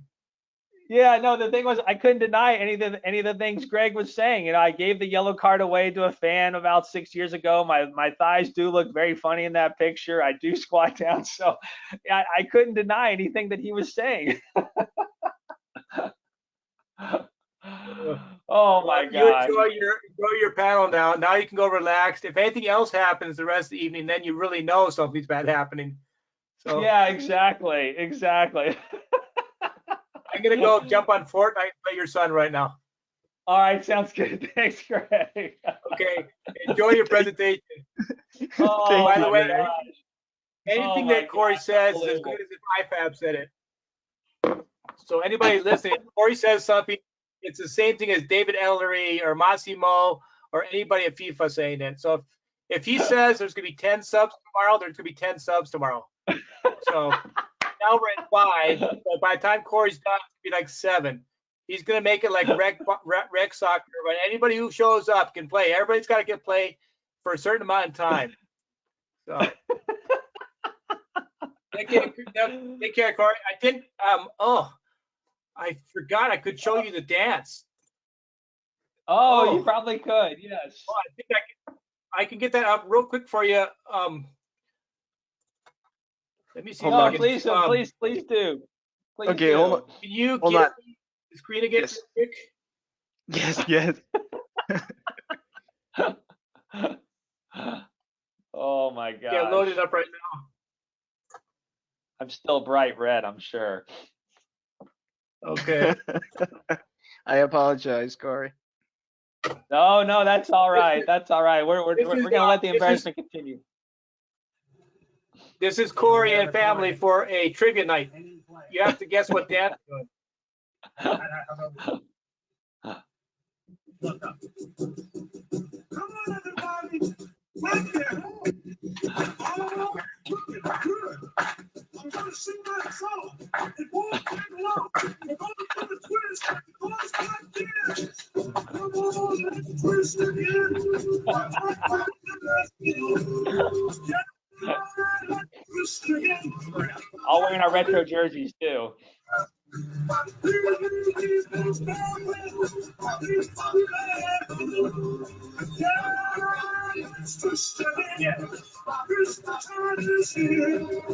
Oh my gosh. And the big bout ended. All right. Thank you. Okay, well done, Corey. By the way, Corey did that part. Thank you, Greg. I am. I think I'm still bright red, but now I am a little more relaxed for sure. So. Okay. Well, enjoy your time. Good luck to everybody. Hope to see you on the field soon. That's what we're all feeling. So, okay. Take care. Bye now. Thank you, Greg. Cheers. Bye. Thank you, Greg. Thank you. Sorry. Oh my Sorry gosh, about that. unbelievable. Nope, I think that is. I think I got you. You got I me think you've super been good. Now you may want to tell the audience who Greg is and all that stuff before you continue. Yeah, no problem, no problem. I'll share feedback. So now, first of all, I did go back and watch previous RWISOA clips. You know, I didn't watch the whole series. I watched a little of Brian's. I watched a little of previous ones. I don't remember a punk like this, so, or getting punked, them getting punked. So this was quite unexpected. Greg Barkey was our first manager of assistant referees at Pro, and I think he's done over 340 MLS games. I mean, he's definitely one of the legends of MLS. He was a FIFA AR longer than anybody in the history of the United States. Just a great guy and a great guy. And now he's the head of the video assistant referees for Pro, and really looked favorably upon by almost all the world when it comes to FIFA, except for Phoenix, Arizona 85086, this house right now. We're gonna get him back for sure. And I will tell a quick story of giving away a card. I did give away a yellow card to I do after almost every MLS game. I give away a yellow and a red card, usually to a young fan, and usually it's a yellow card. And I was wearing yellow, so I was like, the red, putting this red card in my pocket, it doesn't look good in the yellow jersey, so I'm gonna write on the red and give that one away. So long story short, it was the Portland-Seattle game, and usually I give it to a little kid, but this time I just threw it up in the crowd, and I get a call Monday morning from Michael Kennedy. He says, "Hey, Corey, great job. I saw you nail the red card for the elbow off the ball. Fantastic job." Oh, I'm thinking, oh, thank you, Michael. Thank you. Fantastic. But he said, "Hey, I got to ask you a question, though. And this is probably just made up, but did you give away a red card after the game to somebody in the crowd? This is probably just something made up on social media, but I just got to ask you a question." I said, "Oh, yeah, Michael, that was totally me. I do almost every game." Like, yeah, we've had a complaint from Portland or from Seattle that, hey, you gave away a red card, and after you because there's a red card in the game, it's a sensitive thing. So fast forward, and basically I had pictures of where I've given away the card after every game, and they thankfully knew it wasn't a one-time game. They told me to be a little more careful. And unfortunately, I used to sign the cards too. So the guy posted a picture on Twitter of me holding up a red card with my signature plain as day on the card that I'd given to him. So yeah, so that was a story that Greg Barkey was alluding to. So. Oh my gosh. I'm not gonna pay. I'm not gonna pay you overtime. I am not gonna pay you overtime. Please add. Please, I want time and a half at this point. So. So without any further interruptions, here's Corey Rockwell with No, Upside Decisions. all interruptions are definitely welcome at this point. So we'll go to the next slide. So we have a little offside quiz, 9 clips total. And you have 4 choices: not offside, interfering with play, interfering with opponent, or gaining an advantage. So I'm going to keep an eye on the chat. And then as you see, if you want to go ahead and put your answer on the chat, and we can see what kind of answers are coming through, if you want to keep it to yourself. But what I don't want you to do is wait and make your decision after you look at the chat. Yes, we're guilty of this in FIFA seminars as well. We kind of look around, is a red card, what are people holding up? And okay, I'll go with the rest of the crowd. But the key to refereeing is making decisions on your own, and maybe the rest of the room isn't right. So I did put 9 clips together, and I'd embedded these in the PowerPoint, but they were a little choppy. So what I'm going to take them directly from some of the websites, and I think it's going to be a little quicker. So a couple of them I did borrow from Pro, so thank you to Greg Barkey for that. And I'm going to bring up clip number 1 right now, which comes from Pro. And actually, I got these because once I heard some of my good friends from Georgia were going to be on, I didn't want to show them the exact same clip. So I'll show a clip. You make your determination. Not offside, interfering with play, interfering with an opponent, or gaining advantage. So Richard, is the number 1 up there right now? Yes, it is. Okay, so like I said, you can keep the answer in your head, write it down in front of you, or enter it on the chat, and we can just see what answers are coming through. So with that, we'll play clip 1. Oh, and by the way, before we'll discuss each clip. We're not going to show all 9 and discuss them at the end. We'll just go clip by clip, so you can learn as we go along, as we go along. So we'll go ahead and play.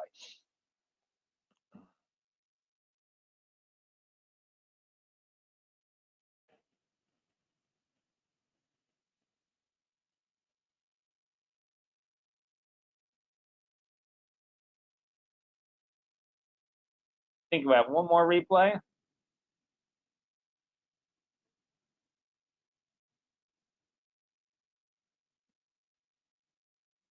All right, I think we've seen that enough. Any answers? I'm not seeing any chats come through. Maybe there are. On the questions. If you click on the questions, still there. See a whole bunch of J, IP. Good, good. Well, let's see. Without further ado, let's see what the answer is to this. Let me X this out. And the answer to this is, and we'll see why, gaining an advantage. Gaining it. So GA was the answer to the first one. So why is this gaining an advantage? First, we had a shot on goal. Okay, and like we said, if there's a shot on goal that goes to the offside player, it's offside. Was it a deflection or a deliberate play?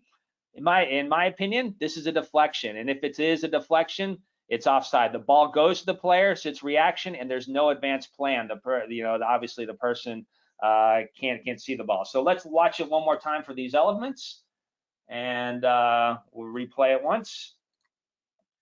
And Richard, was the sound coming through on it too? No. Okay, no problem. So I can talk over it then probably. We watch number 1. Here he goes. He takes a shot, and obviously that player that it deflects off of right there. No time to react. He's at point blank range. The shot deflects to the person who was offside when it was struck, and therefore he would be offside for gaining an advantage. All right. Did those work out all right, Richard? Yeah, perfect. All right, good. Well, it's good to know that the sound doesn't come through, so that'll help me for a few of the future clips. All right, let me pull up number 2. And like I said, obviously it's a little quicker if it's embedded in the PowerPoint, but it was too choppy, so I'm just going to bring up the originals here. Let me slide this over. Can you answer a question real quick on the? Yeah, no problem. No problem. Of course. Someone asked a question by email. Okay. If the player would have made contact with the goalkeeper, would that be still gaining an advantage by being in that position, or interfering with an opponent, and why? That was the question. Yeah, good. Yeah, good question. If we could do a lot of what if scenarios, but if the player does not make a play on the ball and instead, let's say, screening the keeper, then yes, I would call that interfering with an opponent for sure. But in this situation where the ball goes to his feet, it would be gaining advantage. But yes, if there is a touch on the goalkeeper before the touch happens, it would be interfering with the opponent. Good question. All right, anything else? Nope. Next. All right. I'm gonna get really fancy here. I'm gonna share monitor 2. All right. So I'm switching monitors over here to offside clip number 2.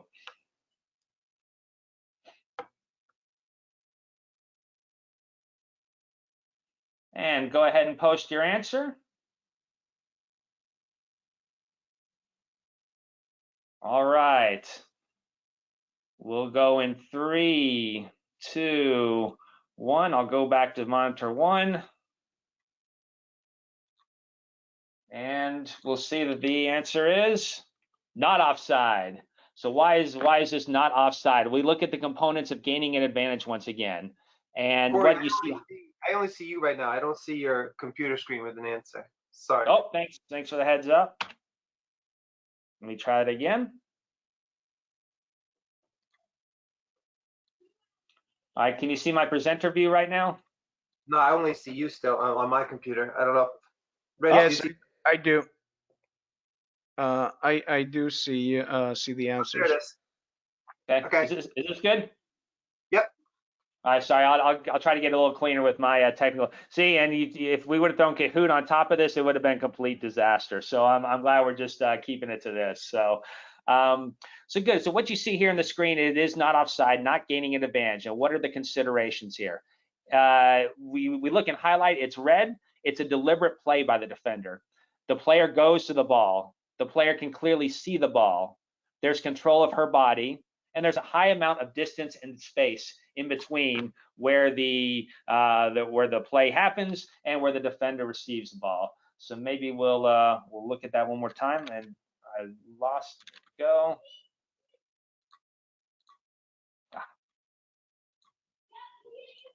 And we'll look at the clip one more time. Bear with me, I'm bringing it over. You know, it may not be letting me bring it over in presenter view.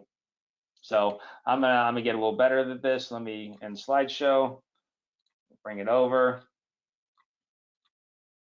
Okay, so we let it play. And we'll pause it.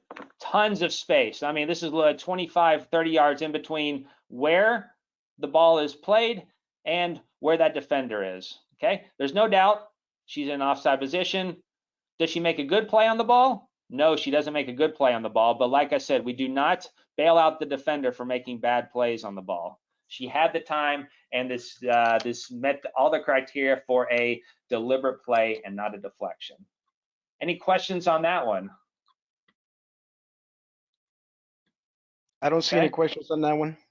All right. Are we back to my to seeing the screen again? Oops. Yep, you're good. All right. If you saw that, you may have been able to just see that last one. We'll pull up number 3. This one's a little trickier. We'll watch a replay of it. So assume the player in black is in an offside position, just as a little hint. We'll watch it one more time.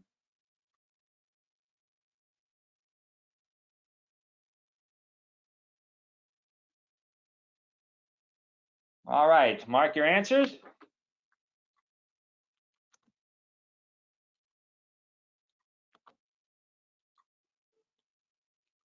And the answer is not offside, not interfering with an opponent. Why is this? When we look at the criteria for interfering with the opponent, she was not clearly obstructing the vision, of course. There was no challenge of the opponent for the ball. There was no clear attempt to play the ball, and there was no hindering, delaying, or preventing the defender from playing the ball. Okay, now some may ask, okay, but there was a little bit of contact with, we'll watch it one more time. There was a little bit of contact perhaps with this defender right here. However, this defender is making no impact to the play going on. The action is happening with this defender right here. As you can see, she's waiting for the next touch. There's no hindrance, there's no impedance, etc. So therefore, even though she was in an offside position, this would be considered not offside. Watch it one more time. All right, questions there? Should I keep going? We will go to offside. Oh, I have a question. Yeah, I'm trying to figure it out. The question. I think it's more like a statement in a form of a question. This is from Gustavo. No last name. I don't know where from. He's saying in this case it's not offside. He's asking, in this case it's not offside because the player who was in an offside position and made contact with that opponent, with that defender, did not clearly interfere with the ability of that defender to play the ball because the ball was nowhere near her. Is that right? Exactly. Exactly. Very, very, very good to bring up. Very good point. There was not a hindering, a delaying, or preventing of that defender from playing the ball. So very, very good point to in case I didn't make that clear. So thank you for saying that. That was good. All right, just a quick question before Corey goes into the next slides. Make sure you're tell us your first name and last name and where you're calling from, so we you know, it makes a little bit of sense here. Don't just say Gustavo. Go ahead, All Corey. right, we ready for clip 4? All right, here Go comes ahead. clip 4. Watch it again.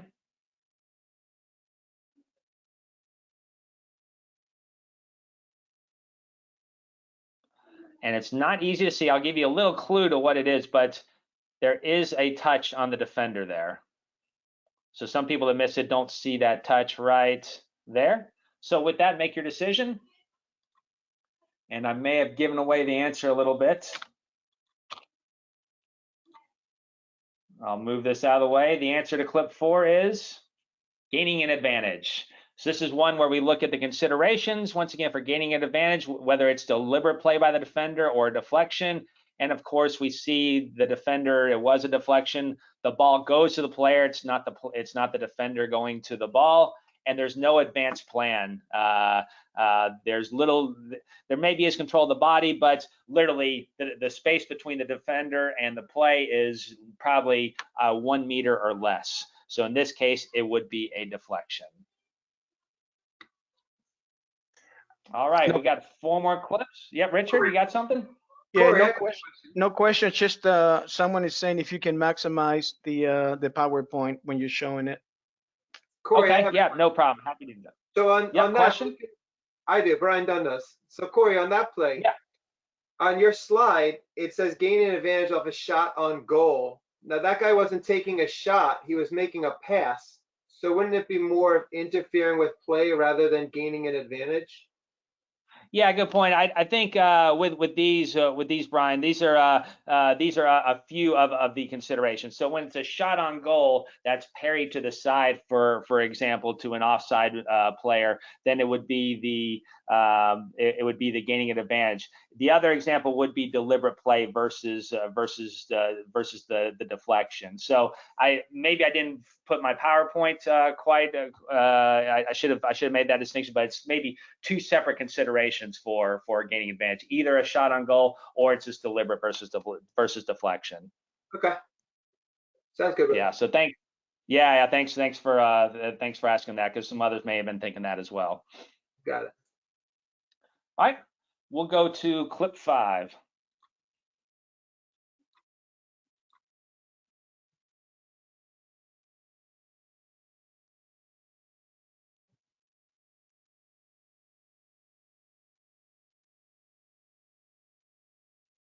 Okay, mark your answers.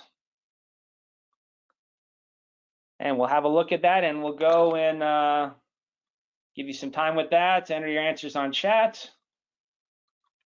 And I'm gonna maximize it, but I'm gonna take it off the, bear with me while I take it off the presenter view. Play settings. All right, can you see that all right? Perfect. All right. So clip 5, the one we just watched, would be interfering with an opponent. So when we look at the considerations here, you saw the player in red coming across trying to make a head on the ball. So therefore, there was a clear attempt to play the ball. Does this obvious action impact the goalkeeper to potentially play the ball? Does she have to wait for the header, wait for the shot? In this case, I would say yes, and that obvious action does impact the goalkeeper's ability. Does have an impact on the goalkeeper to play the ball. So this would be interfering with an opponent. We'll watch it one more time.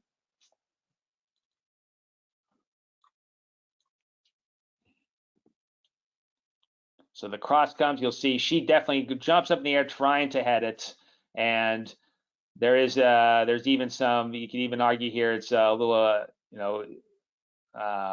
throws the keeper off to make the necessary save because of that offside player. All right. We'll go to clip number 6. Let's see, here we go. And let me pause this and I'll bring it on over. So here we go, clip 6.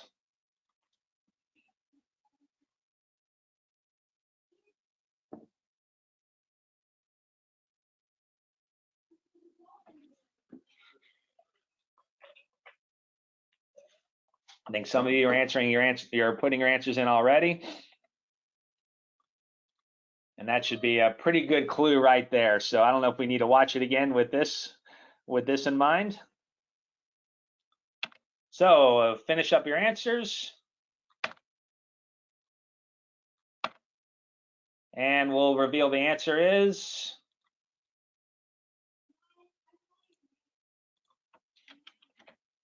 interfering with an opponent once again. And the main consideration here is clearly obstructing the vision of the goalkeeper on this. So so quite clearly obstructing, standing 1 or 2 meters away. And that's an example where anyone looking at this, anyone in the public would say, yeah, that's a pretty good obstruction going on right there. All right, good questions. I have 2 more clips I'm going to pull over, so let's look at, and these 2 come, Brian probably knows these from the test we got this week, so let's look at number 7 here.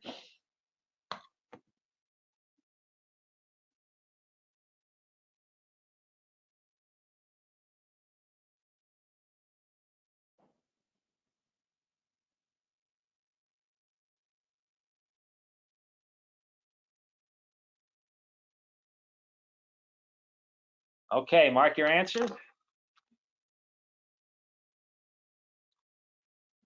All right, for clip 7, the answer is not offside. Let's look at the considerations we have here. Clearly obstructing vision is not applicable here. Is there a challenge for the opponent on the ball? Answer no. Is there a clear attempt to play the ball? No. We look at the offside person and the person's just kind of standing there watching it. Is there an obvious action with impact on the opponent to play the ball? No. And was there any hindrance or delaying or preventing the defender from playing the ball? In that case, no as well. So nothing jumps out for interfering with the opponent. Therefore, we'll watch it one more time. This would be not offside. So let's watch it one more time.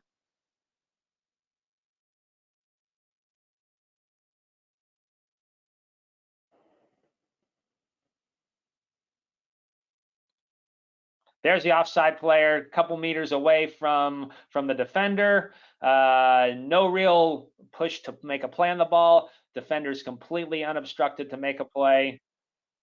Therefore, the flag, therefore, this would be not offside and play could continue. All right. So good job with those entering your answers on the chat. Questions? Let's go to number 8.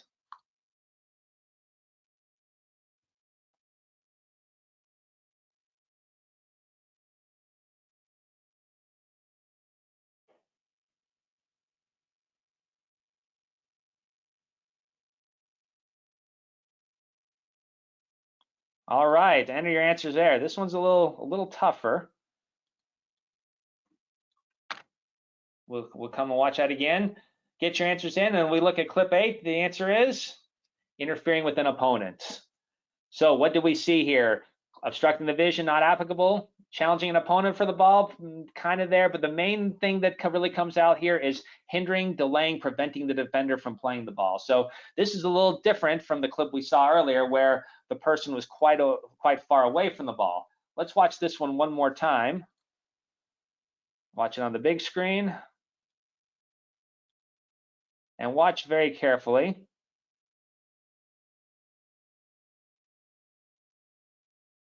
So here's the offside player. The defender clearly wants to make a play on it. His body language is saying, I want to move toward the ball and make a play on it. But watch what happened. The offside player steps in his way, and there's definite contact. All right. So much closer of a distance than we saw in clip 3, where that header in the air was, he or she was 4 or 5 meters back. This one's much closer, and the body language of the defender is clearly saying, I want to make a play on the ball. The offside player, you'll see in this angle as well, forms a wall and prevents that defender from doing that. So kind of a tricky one there, but in this case, it would be interfering with an opponent. Questions before we go to our final one? No questions.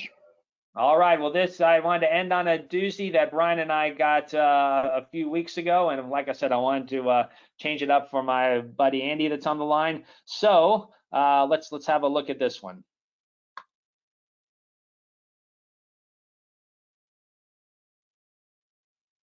We'll see a replay of it.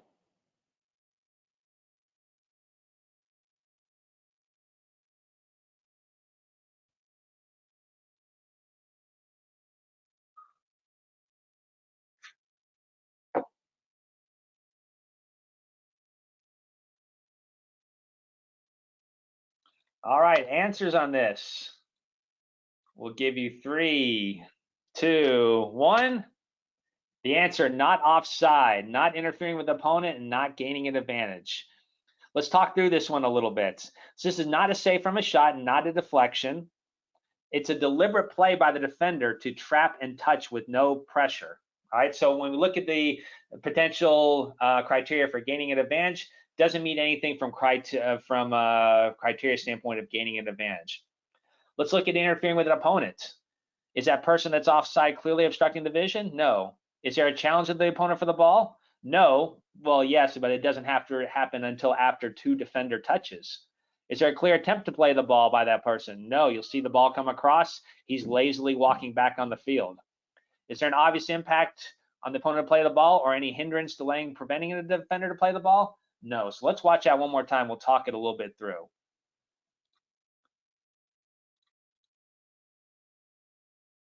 So let's pretend we have a magic wand and we remove this defender, and this person right here comes running on the field. I think we'd all agree, even though he's off the field of play, the laws of the game say, all right, this person is considered on the line, even if their natural momentum brought him off. If the ball went right to that orange player, that would be offsides. That's one distinction I want to make very clear here. He doesn't get bailed out by offside just because he's off the field of play. That's not the reason why it's not offside here. If we were to remove that player, it goes right to him, it would be offside. But watch what happens with the defender. Plenty of time to look at it. He traps it, makes a touch. So the defender makes a deliberate play. The play resets, and then the orange player comes around and surprises him. So therefore, not offside because the play resets at that point where the defender makes a deliberate play. So let's watch it one more time all the way through.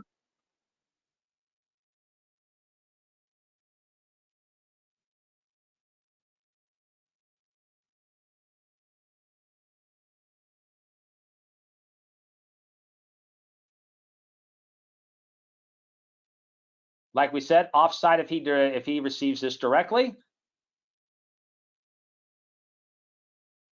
But he only makes a play on it after 1, 2 touches. Therefore, this would be not offside. All right, questions? Was that clear? Someone is asking if that was a foul, and if it was called. Yeah, I believe the call on the field was a penalty kick. We don't have a good close-up. I think it was a penalty kick call because the defender chops him down. So I apologize. So if you did put PK in the chat, we'll give you credit for that as well. Richard, did the sound come through on that or no sound? I just need to know for my next presentation coming up. No sound. Okay, no problem at all. No problem. All right. So we'll summarize offside. So conclusion, why is it important to know just more than just offside or not offside? Like I said, increased confidence in decisions, better knowledge of the laws equals more accurate decisions, and we have the ability to explain decisions to the referee, team players, and coaches, and you'll be more prepared for classroom settings.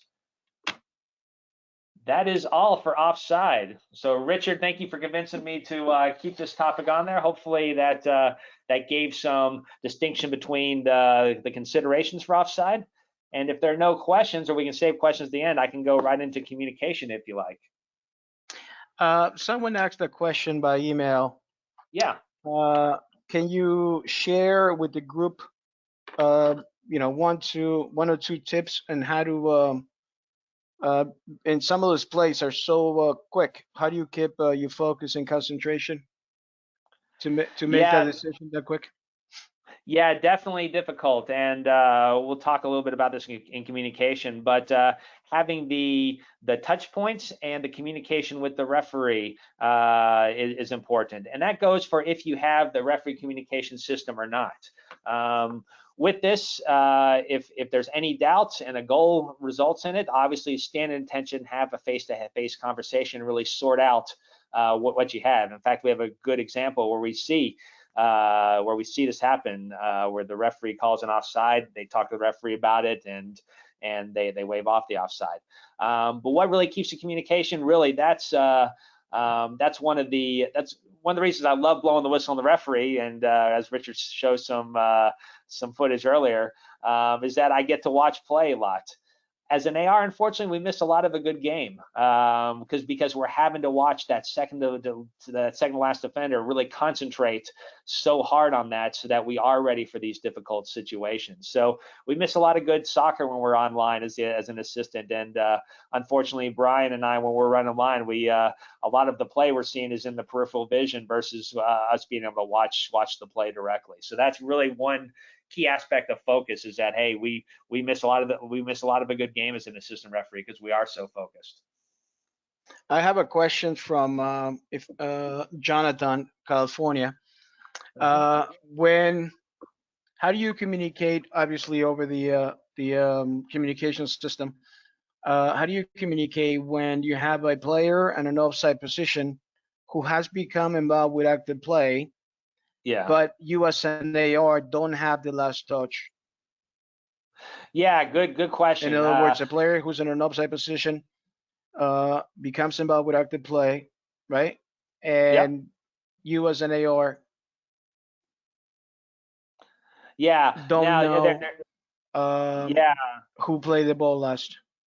Yeah, there are two important distinctions here that you said, Richard. So 1.2 is that you don't know when the ball was touched. So this is a difficult part. So if you don't know when the ball is struck, that's going to be hard for the referee to help you as well. So in this case, Brian, correct me if I'm wrong, but in this case, we would say leave the flag down if you don't know that moment of the touch.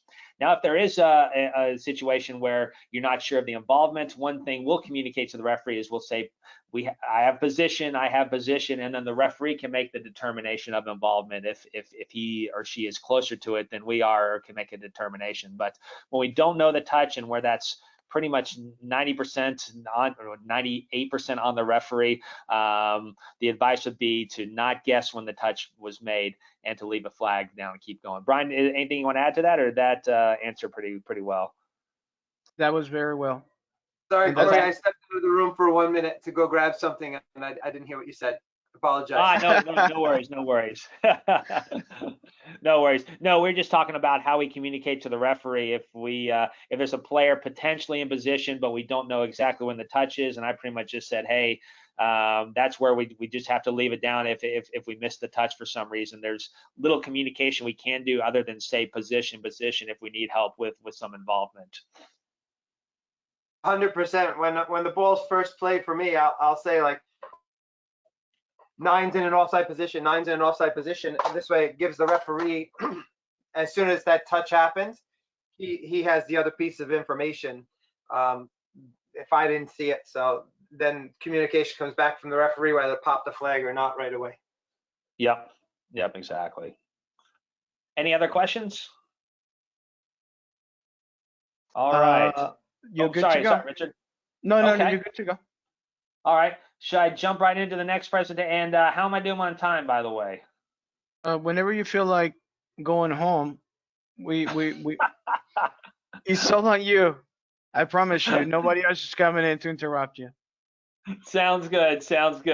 I know the folks have been on for a while, so I'll definitely be cognizant of that.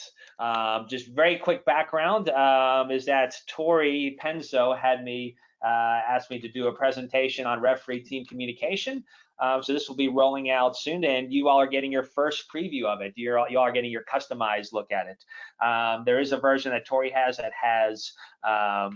that has audio and my voice over it, so everything is overdubbed. So hopefully you get a kick out of that. I'll leave with one communication here. Once again, we're going to show some graceful moments here. And this is my first ever World Cup game, the under 17 in India, and let's just watch it.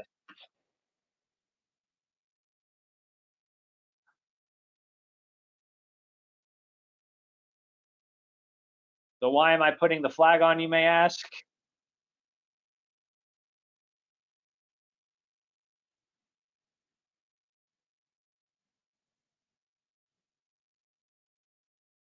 So once again, I continue to show my grace online in multiple manners.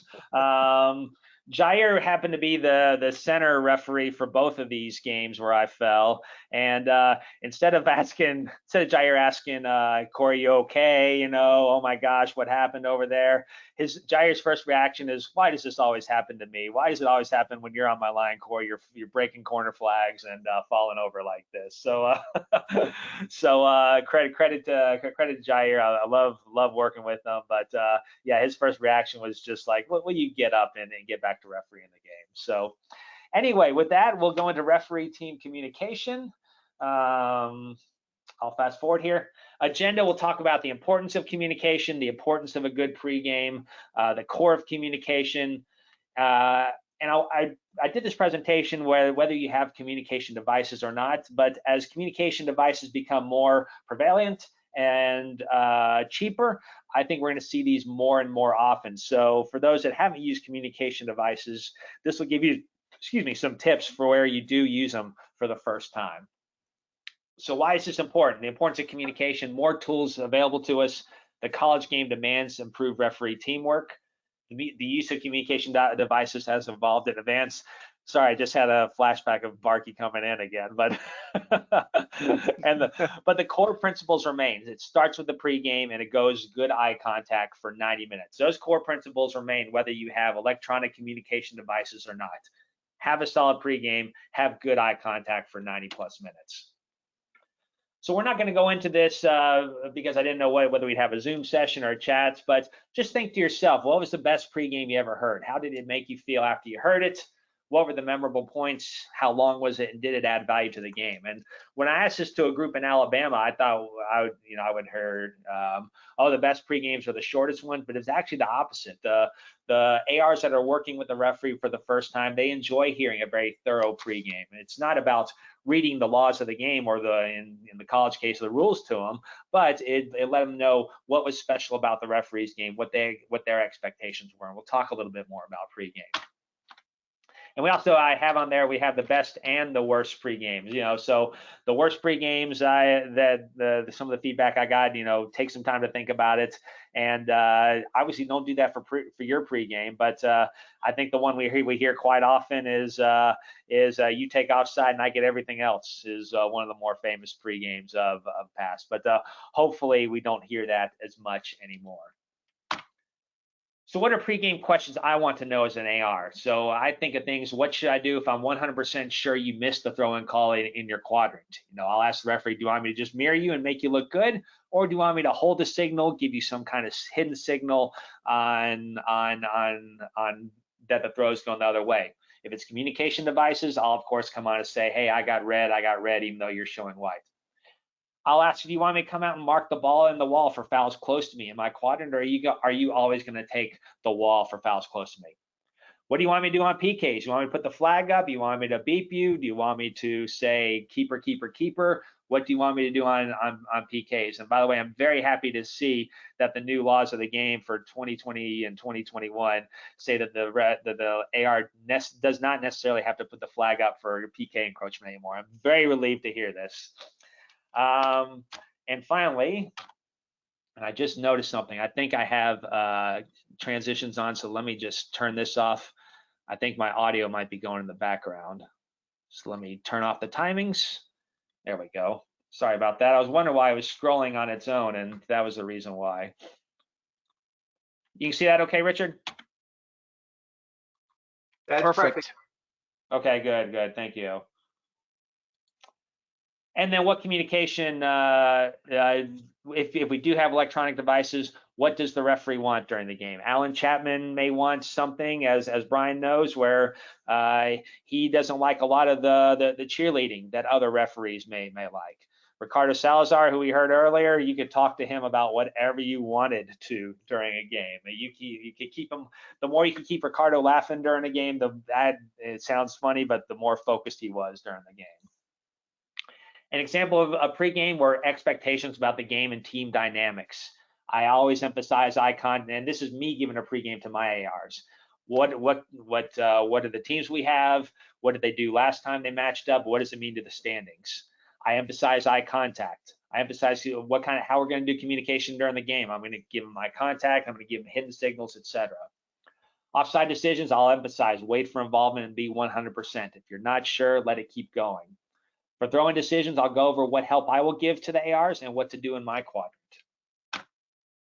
For fouls, what to do in the penalty area if my AR has a potential PK. And for PK, what to do for goalkeeper encroachment. How to deal with bench behavior and red card situations or something that could negate a goal. What I tell my ARs, I say, if you have a red card situation or something that can negate a goal, use the traditional forms of communication, but if you still, but don't let me restart play. If you have to run on the field and tug on my jersey to get me that information, let me at least acknowledge you and give me that information. And finally, what I always say at the end of my pregame is to have fun, because we're out here to have fun. We want to give, and the last thing I actually say is let's give these teams the game they deserve, and let's have fun doing it, because these are college athletes, and we really want to give them 100%. And if we have a good game, we have fun while we're on the field, it'll show in a high quality referee performance. Sometimes I want to emphasize this to all you, have a 45-second pregame. You have your 10 minutes or 15-minute pregame or 5-minute pregame, but you have to have a 45-second pregame ready. Sometimes you only have 30 or 45 seconds for a pregame due to traffic, double headers, unexpected game time change, etc. Maybe the fourth official is coming off to be your AR from a different field. But you always have at least 30 to 45 seconds, not much more than that in these situations. So have that ready. And when I do have a 45-second pregame, I just emphasize 4 things. I always talk about the expectations of the game and the teams involved. I emphasize eye contact and what communication we're going to have during the game, and I always emphasize that have fun. So have that 45-second pregame ready. Questions so far? Nope. They're all saving it for the Q&A session. Sounds good. I'm working 2 screens. I'm looking. I'm turning away every once in a while. The core of communication is silent. Eye contact, eye contact, eye contact. That is true with or without the communication devices. As an AR, I never want to have the referee looking over at me and me not give her or him the eye contact back. That is my goal almost every game when I go out there. So I don't know how many of you have used communication devices or how often you use them, but I want to give you some basics. First, the referee will set a tone in the pregame of what he or she wants for those communication devices. And the basics are very short phrases, okay? Red, red, red, white, white, white, foul, foul, foul. I think Kevin Stott was the first one I heard say 3 times fast is what we need. So 3 times fast for out of bounds. And don't distract during key situations. I think one of the funnier situations, I was online for a rookie 4th official down in Florida, and there's a corner kick, ball is going back and forth, and then there's a sprint up the line, and Jair was in the middle for this. And the 4th official comes on the communication and says, as Jair's sprinting down the field on a counterattack, hey Jair, the coach wanted me to let you know to watch the tugging and the pulling of the jerseys on the corner kick. And Jair, as he's running, he turns back with these big wide eyes, and I instantly get on the communication and say, Jair, I got it, because I knew Jair was probably going to come off his diagonal to run and wring the neck of that 4th official to be bringing that up during that. And Jair said the only reason why he didn't yell at it because he could see me. My eyes were just as big as his, and he knew I was going to take care of the 4th official for him. So now we're going to look at some video examples of communication devices. We'll look at out of bounds, goalkeeper punts, corner kicks, and more. So the first thing I'm going to use, like I said, the videos I embedded in here were choppy, so I'm going to pull these up on the web here. Bear with me 1 second. And we'll bring, so here we have our first example. So what I'm going to do with this, and Richard, can you see the video okay? Yes, perfect. Okay, what I'm going to do with this is going to be a very mundane minute of play, a random play for this Vanderbilt versus Auburn. And for these, I'm in the middle for most of them because I didn't want to embarrass any other referees. I only wanted to embarrass myself. But pretend like I'm AR on here, and I'm going to tell you what I would say if I was AR during this run of play right here. So the first thing we have is the goalkeeper gathering it. And one thing I may say, or Brian may say, is that, hey, we have two people up top. You know, that way the referee knows, okay, get back upfield, because if she does a quick punt, you need to be ready for this counterattack. So that's the first thing I would say as AR, just two up top, very simple. So the goalkeeper has it. Now as the AR, the trail AR over here across from the goalkeeper, I may say, ball's in, just so the referee doesn't, while he or she is sprinting upfield, doesn't have to look over their shoulder. Ball goes out, I'll say white, white, white, and show the signal. Referee may be downfield, maybe a quick ball's in might be nice here, and then we know the ball is in play.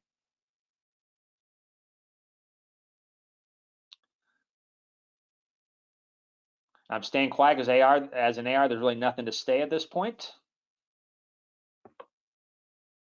Here's another situation where I may say something is the AR over here. So the ball is played back to the goalkeeper, and so I'll give three things. I'll talk about the pressure. So I may say, as the ball is being played back, no pressure. All right, that lets the referee know, okay, I can get ready for the next phase of play. I can get back upfield because there's no pressure right here on the goalie right now. If there's a defender maybe slowly checking in, I may say light pressure, just so the referee is aware, okay, he or she may need to come back downfield in case light pressure turns into what would be the third thing I say, which is heavy pressure. If I say heavy pressure, if there's an attacker sprinting at the goalkeeper with the ball at her feet, heavy pressure means as a referee, you can't set up for next phase of play. You got to get back down here in case something happens, because we don't want a collision or something to happen while the referee's standing at midfield. All right, so that's just another little thing you can give while play is back there. So I've said no pressure, situation hasn't changed, and the ball come back upfield. That's just a little insight of what you can do during a very ordinary run of play, and some basics for the communication devices. Okay, so that's normal play. Let's go to corner kicks. I think for this one I have a clip here. Yes. Let me cut the sound off real quick. All right, so with corner kicks, as some people know, and as Barkey alluded earlier, I like to get in my ready position. I do it both in line and on the center here.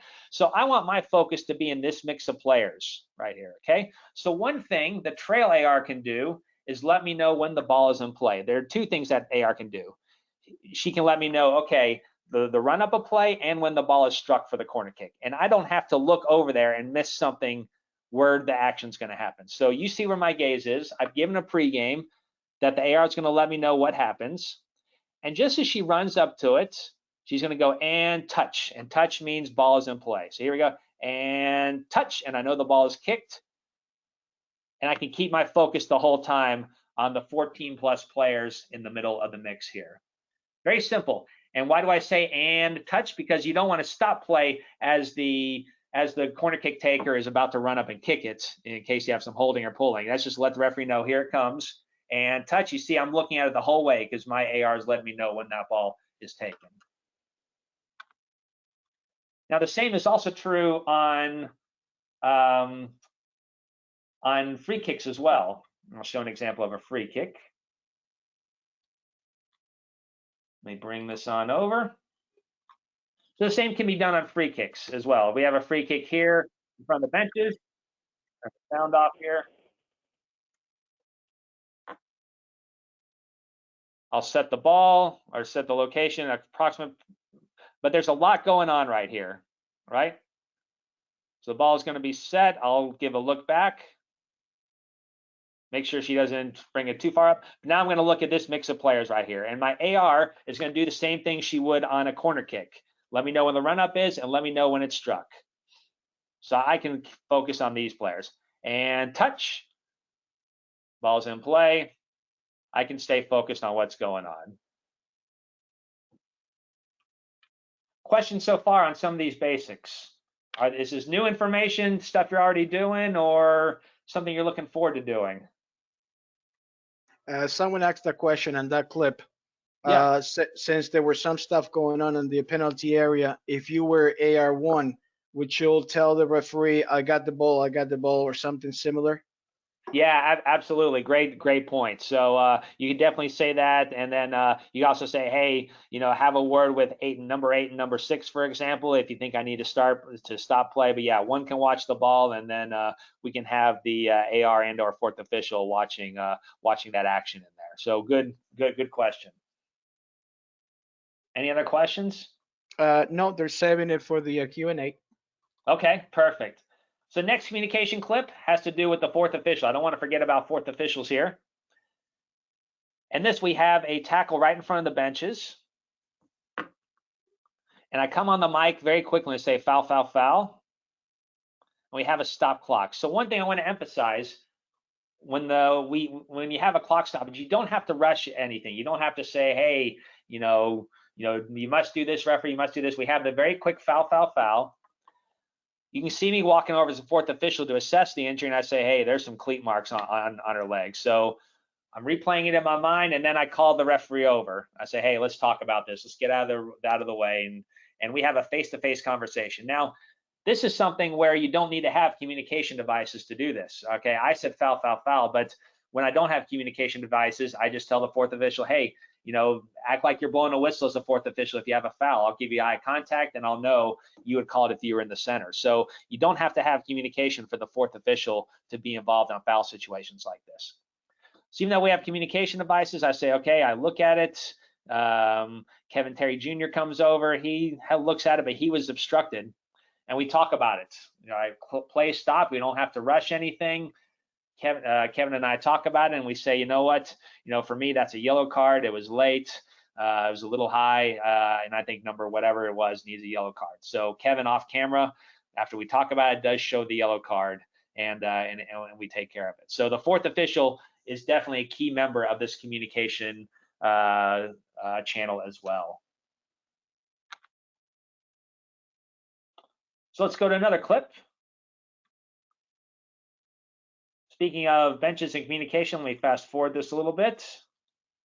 So we had the home team just score after a penalty kick, and of course the visiting team coach maybe was a little upset about it. And the fourth official's already communicating to me, hey, this guy's hot, watch out, watch out. And I'm hearing something, I look over, and it's time to have a conversation. We stop the clock. And Natalie Simon from Florida is on my line, and I apologize, I can't remember who the fourth official was who was just as sharp. But Natalie is one of the best. I absolutely love working with her. She's a great referee. And per our pregame, I said, hey, you have a problem, whether you want me to talk to a coach, warn a coach, yellow card a coach, red card a coach, you call me over. We can talk about whatever you want. Natalie calls me over and says, this assistant coach has got to go. All right. Got to go, and straight red card. My only question back to her was straight red. Was there profanity? She said yes, multiple times. So I want to make sure we're not giving a red card for normal dissent. That was my only question back. And with that, that's my question back. She says yes. And the coach takes a walk. So things to communicate here. This is once again we didn't get this right because we had communication devices. This was once again, you can do this with or without them. We had a face-to-face conversation. She gave me very factual information. It was short, to the point, and we didn't have to rush it. We had the clock stopped. So we talked about the situation, and I asked my one question back, and we ended up sending the coach. Questions on this? The question is, how important is to keep eye contact, maintain eye contact with your referee, even when you're using radios? Yeah, Definitely, this stays a key fundamental of communication, whether you have the radios or not. Because if I'm not, and actually that's a good question, because this kind of leads up to my next clip where the eye contact did not happen. And we had radios and the eye contact never happened. So maybe I can answer that a little bit with this clip right here. So in this clip, we're going to look at the referee and see what happens here.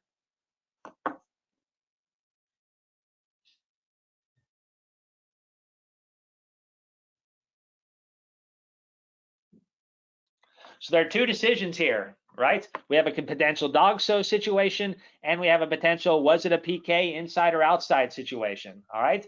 So I blow the whistle and call, right? And I blow the whistle, maybe I'll back it up a little bit, 30, 36, she goes down. And I'm already reaching for the yellow card, all right? Richard just asked about eye contact. I have an AR over here that I never look at. You'll watch my body language the whole time. I don't give him a chance to give me information. Yes, we have communication devices, but if I don't even give him eye contact, he's not going to feel comfortable to relay any information for me if he has something different than other than what I called. So 3 seconds after I make the call, I'm already reaching for the yellow card. I don't give any eye contact to the AR. Now let's have another look at it.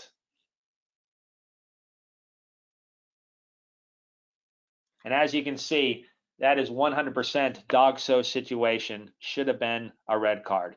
So what were the gaps here? Like we mentioned, as we watched it one more time, the eye contact didn't happen is the main gap. Number two, it was rushed. I've been preaching throughout this presentation that we don't need to rush decisions. In college, we have the nice luxury of stopping the clock. There's no need to rush a yellow card or red card decision. I can take a break, we can have a conversation, I can give the eye contact, we can even have a face-to-face conversation to make sure that we get the call right and talk it through to see what we've seen. Because this is definitely 100% a dog show situation. And if AR had something different than a penalty kick, in case he had it inside or outside the box, I didn't even look at him to give me that information as well. Now, some may say as an AR, okay, but Corey, you said earlier, if you have a red card situation that you're 100% sure about, you should speak up and run on the field, get Corey's attention, correct? That's true, but that's if you're 100% sure. And by me not even looking at the AR in this case, that probably puts doubt in his mind. Maybe if he had red card, he has doubt. He says, hey, Corey made a decision within 3 seconds, didn't even look at me, so maybe I'm the one wrong in this. So that's a key really, is going back to Richard's question and whoever asked that, is eye contact has to happen whether you have the communication devices or not. So those are the learnings from this one right here. Questions there? No, very good. Okay, I only have one more clip. I'm not gonna play the last one, but I didn't want to end on a negative. I really, this is an example here where eye contact does happen. They slow it down, they have the conversation, it's a goal, so it's an offside, play is stopped, and the referees have that communication. So let's watch this through.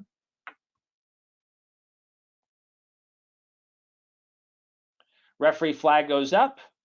And we won't get into what the referee was calling, what offside, but the AR right away says, hey, let's have a conversation. Come on over. And as mentioned, like I said, in college, we have the luxury of stopping the clock. The players are voting on their decision right now, as you can see. And yes, they have communication devices, but they're having a face-to-face conversation. It's a big call. It's potentially giving or taking away a goal. Take the time, they have the conversation. The referee empowers the AR to pass that along. By the way, very nice HD bands, I must point out. They have a conversation about it, and they get the call right, and they give a goal from that. This is where once again, that eye contact happened. The referee empowered the AR to have that face-to-face conversation, and they were able to get the call right. So I'm not going to show the last one because it has to, my last clip, because it has to do with, has some audio on it, but we can watch that another time. Let me fast forward here. Final thing I'll mention is with misconduct. As you see in the misconduct situation, stay calm and ensure the referee can hear you. There's a great clip of Brian 1 or 2 years ago. I think there was a mass confrontation, He lets it all get sorted out. Brian stays calm. He says very authoritatively, I think, Brian, it was someone's got to go, or there was a spitting. It was spitting, wasn't it, Brian? Yes, there was. There was a mass conversation, and I said, I saw number 2 spit. I couldn't see where it landed. And then there was a whole bunch of mishmash. It was last year in Dallas. And the VAR kept saying, just ask Brian the question, because they kept saying, VAR, what do you have? VAR. He said, ask Brian, he has it. And I said, I saw number 2 spit. We threw him off. The 4th official went and said, you know, number 2 spit on the player. He goes, if he spit, he deserves a red card. And when they showed it up on the screen, the camera caught it just as the loogie was flying out of his mouth. And the coach goes, yeah, he deserves what he got. Wow. Wow. So, very good. Very good. But once again, Brian, in that situation, he stayed calm. He waited for he didn't come and go, oh my gosh, spit, spit, spit, spit. You know, he stayed calm. He said in a very clear manner exactly what he saw, and he ensured the referee could hear him. He didn't say, I think I saw spit. Maybe that was a spit. Minimum, I'd give a yellow card. Okay, these are phrases you want to avoid if you have communication. There's no vote of confidence if you're saying I think or maybe. And saying minimum yellow card is a cop-out because it still gives a 50-50 choice to the referee in the middle. If you don't know, you know, let the referee know you don't know. Just give what you saw. This example here, this was a high boot. It was very close to the referee, and the AR didn't come on and say red card, red card, red card because he was 40 yards away. What he said was, I saw that tackle very high. It may have been studs to the studs to the thigh. And I'm sorry, he didn't say may. He said, I saw high tackle, and that was information so that the center referee could put all the pieces together to brandish the red card in this situation, as you see in the still frame here.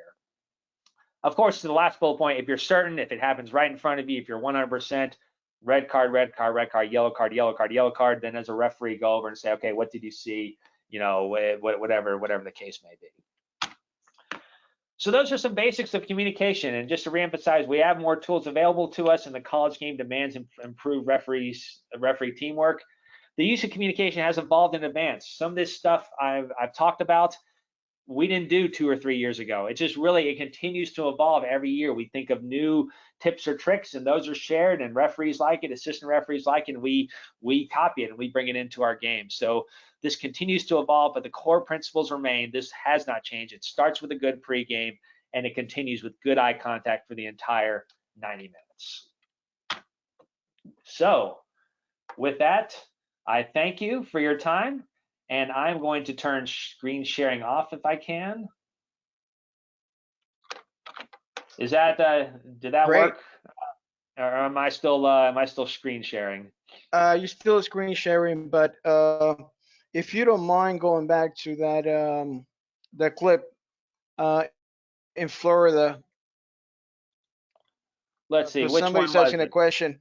If you can replay it, that's a good question. Sure. Was it the potential goal situation, or was it my mess up on dog so? Apparently, the one that the coach was dismissed. Dismissed. Okay, let me see if I can find that. Well, the question is, how would you handle that situation? How would you handle that situation without without radios? Because as we know, at the college level, I would say 50%, a little over 50%, don't have radios. So how would you manage that? No, very without good radios question. as an AR and as a referee? Yeah, good question. And I think I covered this in the presentation I sent Tori, but I may have rushed it here. But this is a situation where someone has got to go. So from an AR standpoint, I'm a little too far away to maybe holler at me. So this is when the flag has to go up, okay? If we're doing our job with eye contact, AR2 is looking at AR1. If I'm not looking over for some reason, I should be scanning my entire crew since we have a stoppage with a corner kick. I'm going to see her flag up. If I don't see her flag up, she's going to mirror it. She's going to stand on the corner flag with her flag up. All right. So once that flag is up, I acknowledge it, and then the AR1 can simply say, "Come talk to me," or wave me over. So very good question. This can happen. This conversation can happen with or without communication devices, and we still do the basic mechanics to get the referee's attention. Now, if you put the flag up, AR2 isn't mirroring you, that's when you need to walk on the field and say, hey, you know, demand attention. But I'd say 99% of the time it doesn't come to that, and you'll get my attention either from me hearing you or from the AR mirroring you. But good question on that. And that question was sent by David Nunez from San Diego, California. Ah, very good, So very good. thank you, Corey. What we're going to do now, we're going to open up the mic for a couple of people that have questions, interesting questions, if you don't mind. Yeah, no problem. What I'll do, I'll take over. You can still share your cam, and I'll take over. All right. Actually, you can have it just in case you want to play something. It's up to you. Okay. Sounds good. So let's see. Let's get Mr. Wendell. What is showing right now? Am I on there now, or do I need to share my screen again? Now you're sharing. Okay, there we go. I can keep it on that for now if you want. All right. I'm getting Wendell here. Wendell, you have the mic. Full name, please, and where you're calling from, and your question for Corey. Hi, Corey. This is Wendell Ashby in Utah. I met you once when you came out with JP Escalante. So thanks for coming on. Yeah, hey, Wendell, thank you. Like Greg Barkey, you're one of my favorite ARs. Thank you for that. Yeah. You mentioned, and I know as we get further and further into high-level games and in collegiate games, for example, you can't rely upon a sound for a touch. And you mentioned watching a lot of the game peripherally. Do you have any drills or skills that you've worked on or that you've been given that have helped you to see or to take acuity for when that last touch happened to make your decision on the second to last defender while keeping your focus on that line? Yeah, good question, Wendell. Well, I'd say two things. So, believe it or not, the thud of a kicked ball will carry despite 55,000 in a stadium. So whether it's 100 people yelling at you from 5 feet behind you on a college game, or a whole stadium, the thud of the ball does come in handy a lot. But I'd say the one tool I use, and I have a presentation on it when I go to different clinics, is, and I think Brian does this as well when I've seen him, is when ball is coming down to your direct left peripheral, coming down the touch line, I'll take a few steps back from the line because I can't see my hand over here. But if I take a few steps back, now my hand is here, and my peripheral vision, I can see that ball a little bit. So I have an example of several video clips of other ARs. CJ Morganti does it as well, where they will take a few steps back so that they can open up her peripheral in case they don't need to rely completely on the sound. They can keep the ball in their peripheral vision as that ball is coming down your touch line. So that's the main tip and trick I use, I think, to capture that touch. That's great. Thank you. Hey, no problem, Wendell. Thank you. Thank you, Wendell. All right, let's go for the next one. It's going to be Brian Cohen. See if we can get Brian Cohen. Oh, Brian.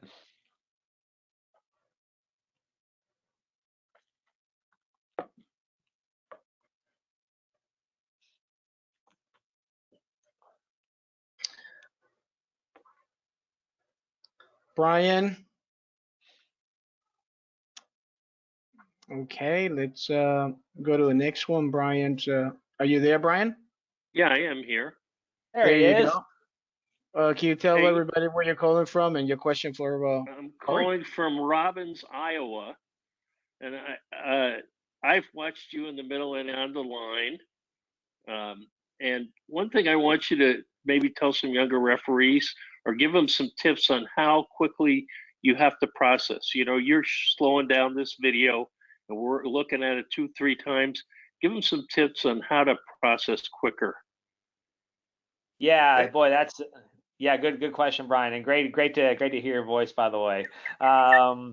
Yeah, so I think really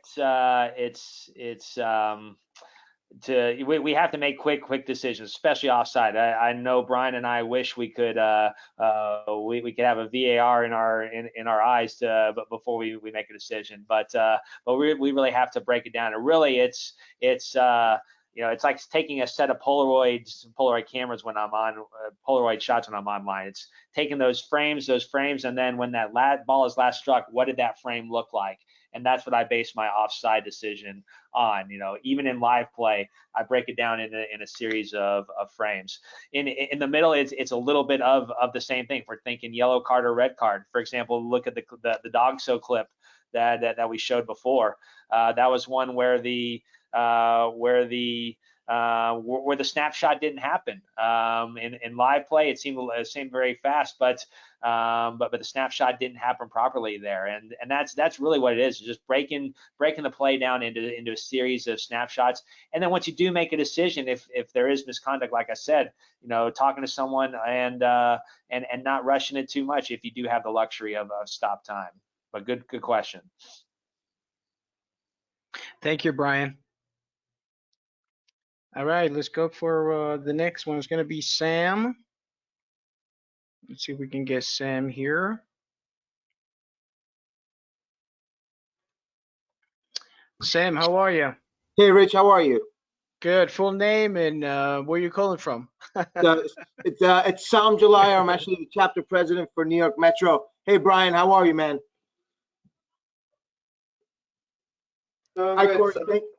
How you doing? Doing well. Good, Go ahead. good. Your question for Corey. So I just wanted to give you a shout out, Rich, and your organization for putting this together. I've been tuning in exclusively on Friday nights and encourage any of my members. I'm hoping some of them are tuning in and listening to these. These are really invaluable. The personalities, you know, obviously are legendary that you guys have been putting forth, and the topics, more importantly, have been spot on. So I'm sitting here like an eager referee, you know, starting out 15 years ago again, and, you know, sweaty palms and getting excited about this. So I want to say thank you to you, and especially tonight for highlighting the Terry Vaughn and the Huntington's disease, and highlighting that and bringing, you know, attention to that. And if there's anything we can do on our side, New York Metro, please let us know to represent and to pass that on, and to keep Terry's fight going. So appreciate all that. You basically answered my question, Corey.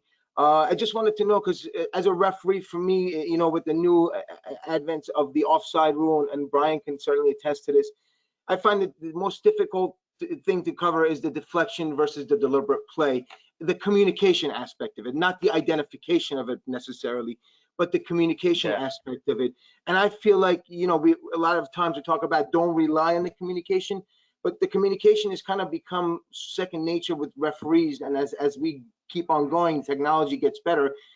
Younger referees are being trained more in that sense than the nonverbal communication, you know, the eye contact scenarios. How crucial does a headset come in that specific scenario, deliberate versus not? And thank you for taking my question. And thank you again, Rich. Yeah, no problem. Thank you, Sam. Yeah, I think one thing I cover in my pregame when we don't have the communication is I remind my ARs, hey, 95 times out of 100, you're going to have enough information to fully process what happens on a potential offside play, whether it's deflection versus deliberate, whether there was a touch. 95 times out of 100, you have the information. You're going to be able to see enough of it. You're going to be able to see the touch, see whether it was or not. So they are empowered. It's at 5 out of 100 where it's definitely helpful to have the electronic communication, of course. But if it does come to that 5 out of 100, and there is doubt, let's talk about it, especially if a goal is scored off it. So that doesn't change, where it's the stand at a corner and flag at attention. In fact, I should have brought it up on that corner kick situation that I showed you. The AR wasn't sure. There is a player in offside position on the post, and the AR wasn't sure if there was a touch or not. Maybe this answers your question directly. He actually stands at attention for a second, and I knew exactly why he stood at attention. It's because nope, there was no touch, because I saw that player on the post, and I should have brought that up when we saw that clip. But the core basics that remain: the eye contact, the standing at attention if there's a question, etc. Those things don't change. And we even had the communication headsets, and he still used the stand at attention at the corner flag for that. Thank you, Sam. And we'll be talking. Trust me, we'll be talking. Great. Thank you, Rich. Thank you, Corey. Hey, no problem. Thank you, New York. Stay safe, everybody. Stay safe. You too. You too. All right, we have more questions. I actually have an interesting question here. I can't get him to open up the mic for some reason. Has some technical difficulties, but this is a good one. If you can share with the group, by the way, still over like 130 referees out there listening to us. How important it is to, when you have uh, a critical decision, how important it is to sell it and oversell it, even though you already have everything discussed over the radios. How, if you can share with everybody how important it is to actually go outside the normal ways of communication by approaching an AR, approaching a fourth official, et cetera, et cetera, et cetera. Yeah, and I know every game is different, but sometimes it does. You know, the good thing in a college game, I think a lot of times we have good relationships with the coaches. You know, maybe it's giving their okay, we just made a big decision and went against their team. Coach, here's the call we made, especially after reverse a decision. So, but you're going to have to judge that based on the game scenario and if you have a good relationship with the coach. So I think that communication channel is open in the college game. When we talk about actual in-game, if there's a non-call and kind of overselling it, one of my favorite techniques is the Kevin Stott safe signal. I think he was the first I've ever seen do it, and he continues to do it. And I've borrowed and I used it for my game. If there's a situation in a box where I don't think it's a penalty or not a foul or something, there's nothing in the rule book that says to do this when you have no foul, but that oversells it, lets everyone know you have nothing, we're going to play on. So that's a couple ways that I will oversell something. And as you saw, sometimes I use a lot of body language. It's, I'll pull my referee jersey. I say she pulled her here. He got her in. He got him in the ankle, or I'll oversell like that. Actual point on parts of my body where I saw the contact happen. Great. Let's bring some more people, if you don't mind. We got a couple of more people asking interesting questions. Yeah, no problem. Let's see if we can bring Kevin.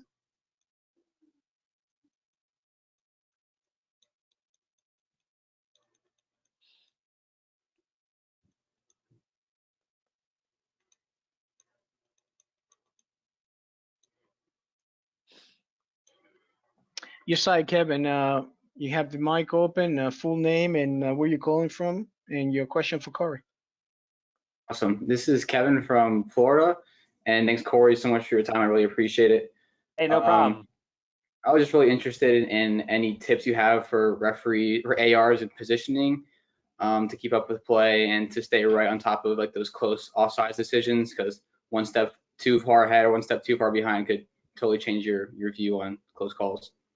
Yeah, good question. One thing I always tell new ARs is that, okay, you see me and Brian sidestepping a lot on MLS games, and one thing I tell new ARs is the sidestep, when to sidestep, that'll eventually come. The main part is being in the right position. So if you need to abandon the sidestep, do it.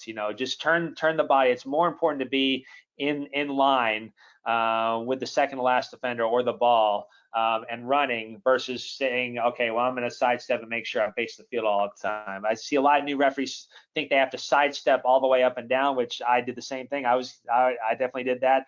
And then they get 2 or 3 yards behind play. So the main important is you're going to get a lot more credibility on your offside calls if you just abandon the sidestep and let it come naturally versus trying to do it for an assessor or because you saw it on TV. Make sure being in line and in the right position is the most important thing. And the other thing I would recommend is that I know there's a thing that says you can stop in the 6 and give your goal kick signal there, and you can probably count the number of times on one hand in all the games I did last year that I stopped on the 6 to give a goal kick signal. And corner flags know this as well. I've broken a few in MLS. I go all the way to the corner flag every time to make every call, and that sometimes I go past the corner flag. I mean, there's no stopping on the 6 for me. That'd be my other recommendation. Assume you have to chase every ball down to the goal line, because you never know when something crazy may or may not happen. So just get in the habit every time you're chasing the ball all the way out, even on the easiest goal kicks where the shot goes way over, you're going to see me sprinting down to the corner flag almost every time. Great. Thank you, Kevin. Let's bring in Andrew Kennedy. Andrew, you have the mic. Hey, Corey. Yeah, can Tell you guys everybody where you're calling from. Yes. Hi, I'm Andrew Kennedy from Western New York. Corey, we met at the Baltimore U.S. Youth Soccer Convention in January at the VAR booth. Very good, Andrew. Yes. My question, I'm an up-and-coming referee. My biggest problem on offsides is the feet.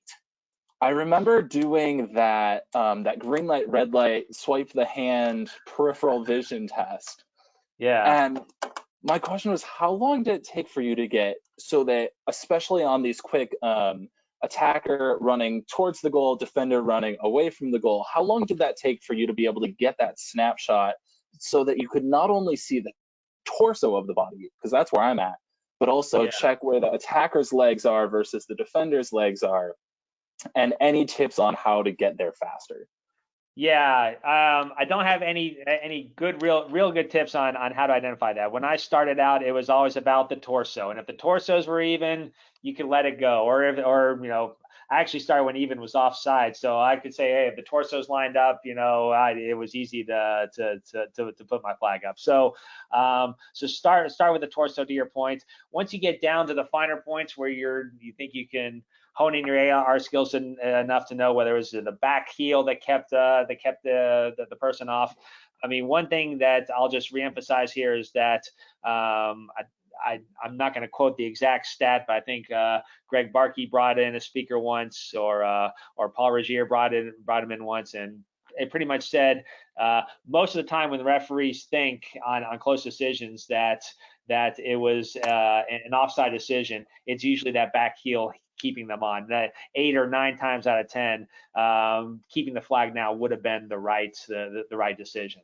So I would say, definitely until you get to that point, I don't have any real good hints, to say, okay, look for this color sock. But at the end of the day, it's leaving the flag down on those super close ones, because most likely, especially in a college game, you're not going to have the perfect flag, the perfect camera placed right behind you.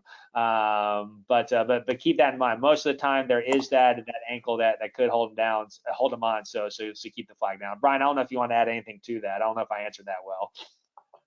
I was thinking exactly the same thing, and people asked me last year, why did you have such a good season? And I said it was all like the video clips that Greg said when we had like the things, and he said, well, pick which picture was the guy offside in, and you had to pick, and it was always so close that they always said 9 times out of 10 the person is going to be even. If you thought they were half a step off, they were most likely even on the touch. So in my mind, whenever I saw one person, trying to see the ball touch and the guy off, and I'm sitting there like, he may be 6 inches, I'm like, he was most likely even on that touch. They had to be a little bit more space for me to put my flag up. And when I went back and looked, 9 times out of 10, they were dead even because the feet kept them on.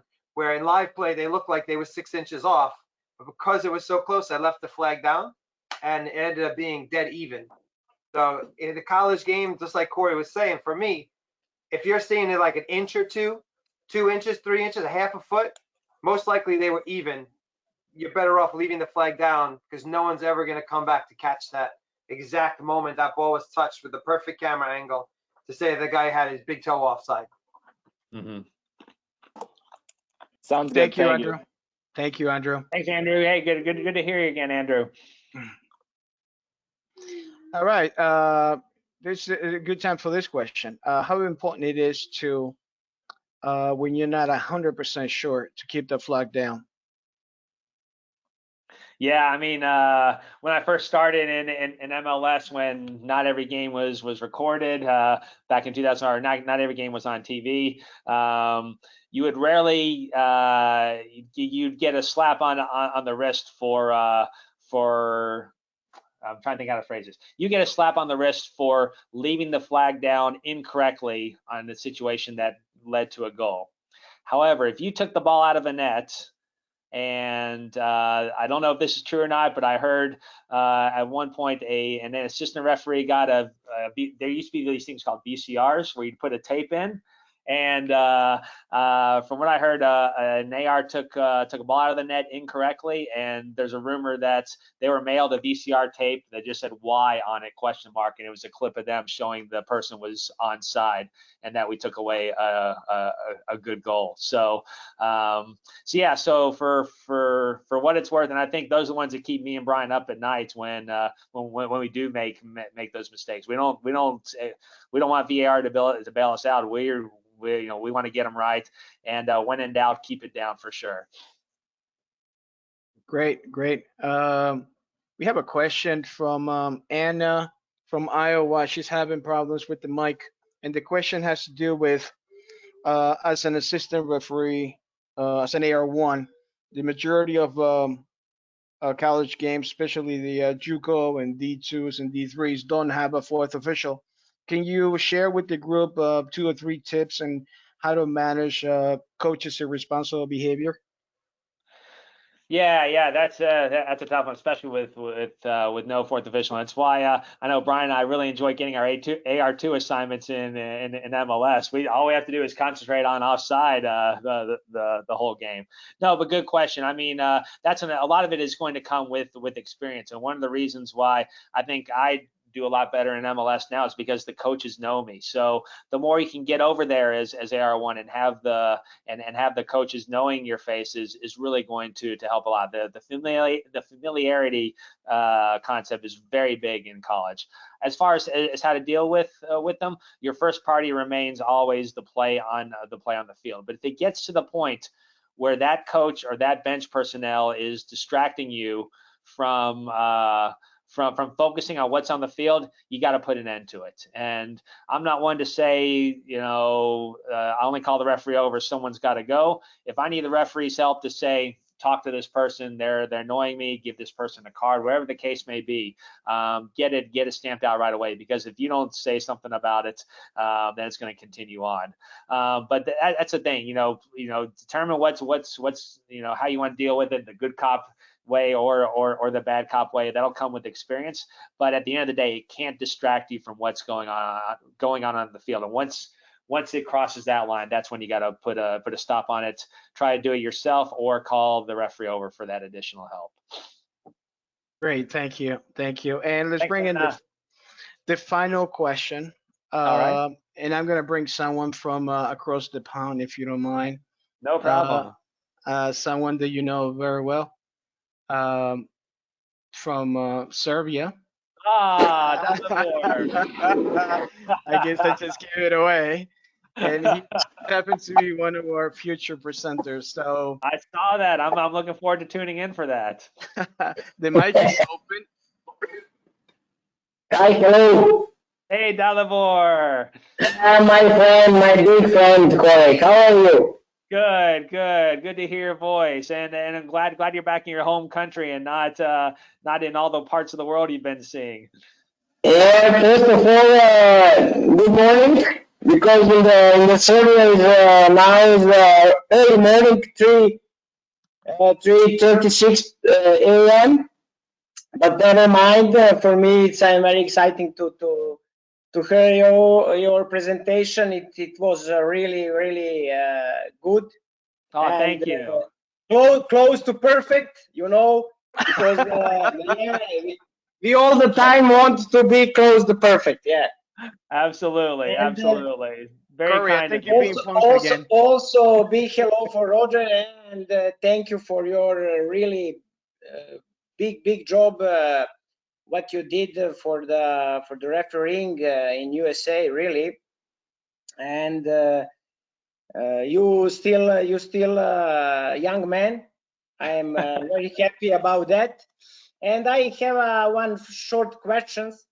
Sure. And if you have a situation, Dalibor, hold on, yeah, hold on 1 second before you ask yeah, the question, because yeah. I'm sure that we have 100 referees scratching their heads, like who's Dalibor? How about you, Corey? If you introduce him to the world.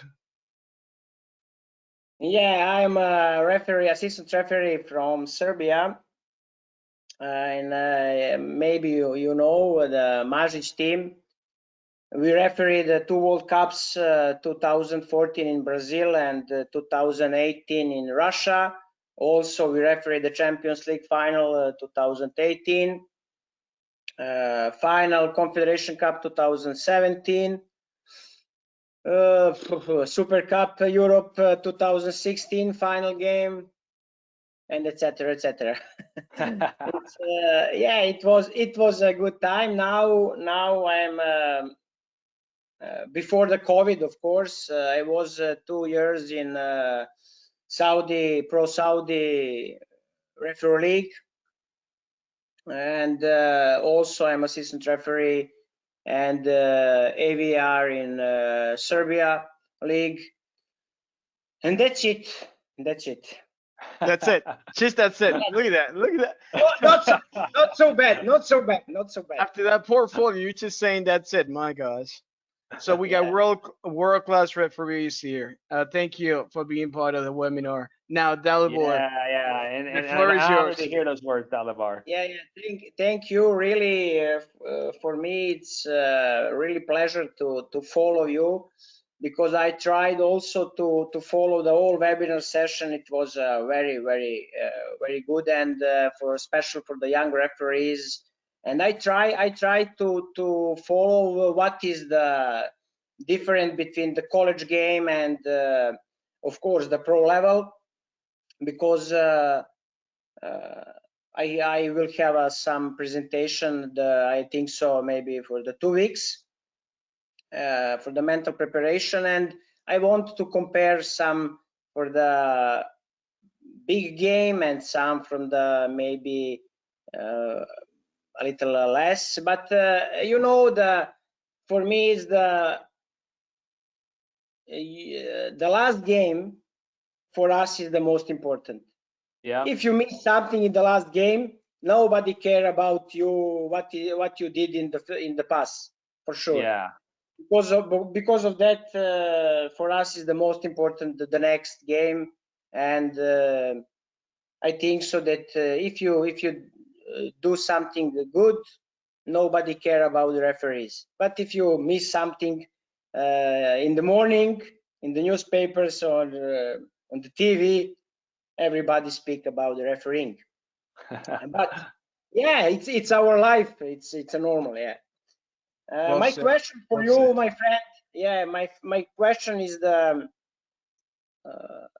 for the communication between the two AR.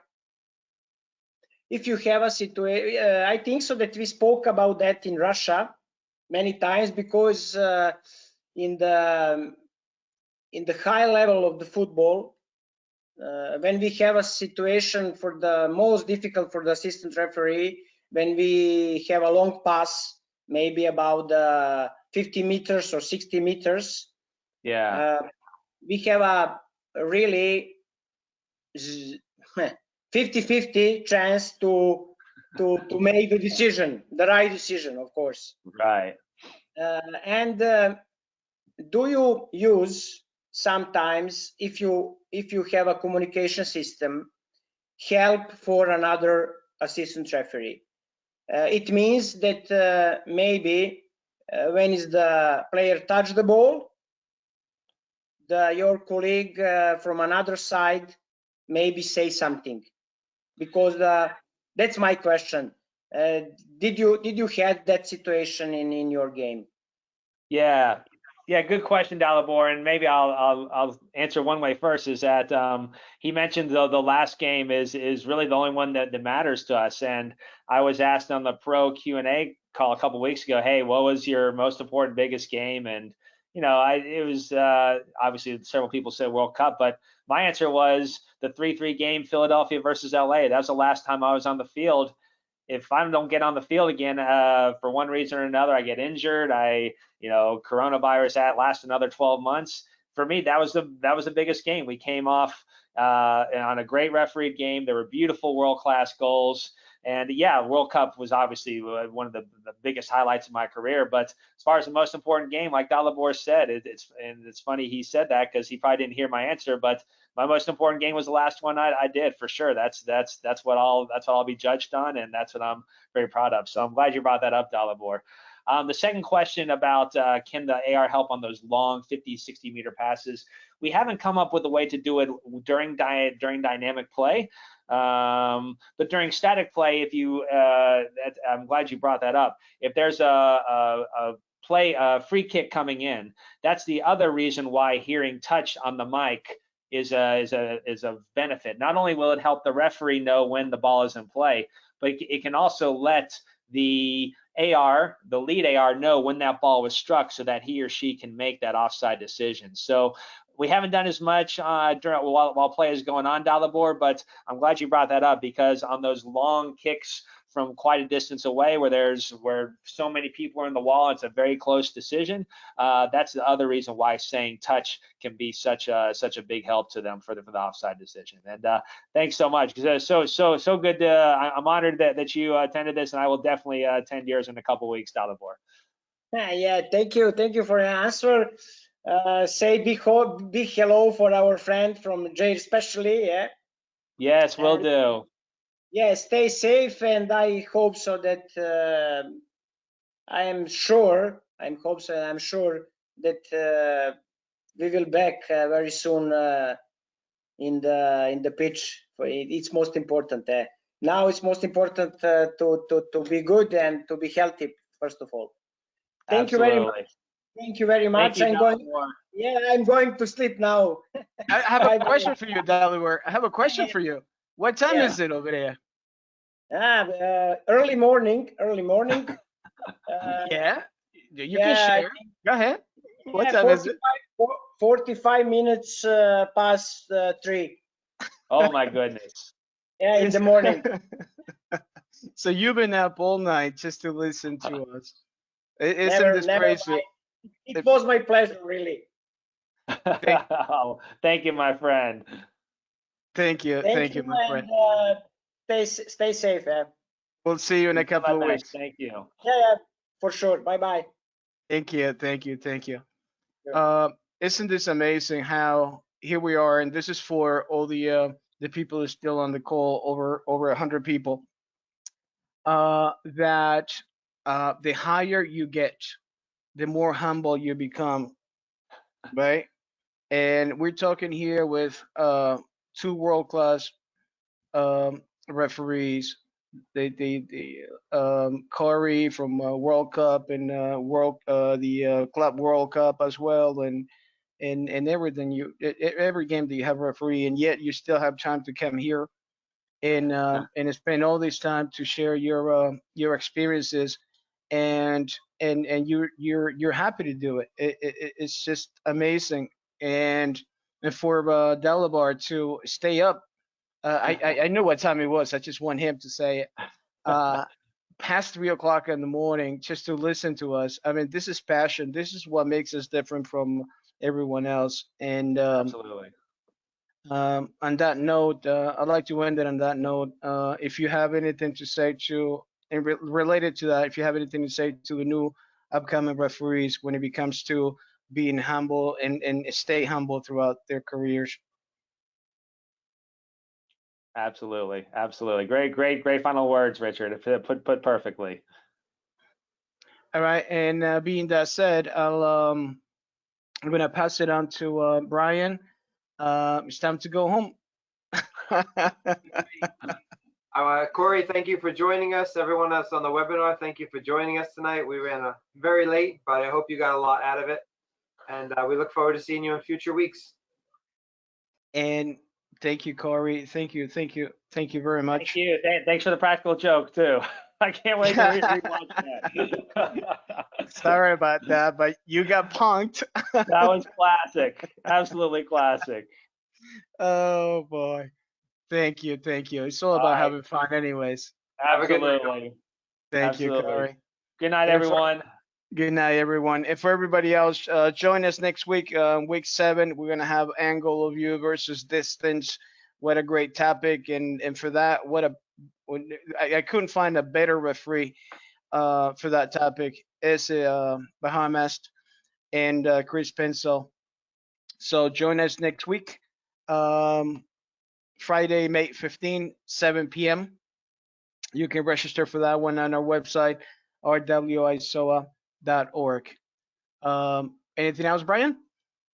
Nope, I'm good. Have a good night. Thank you, everybody. Have a beautiful night. Bye-bye.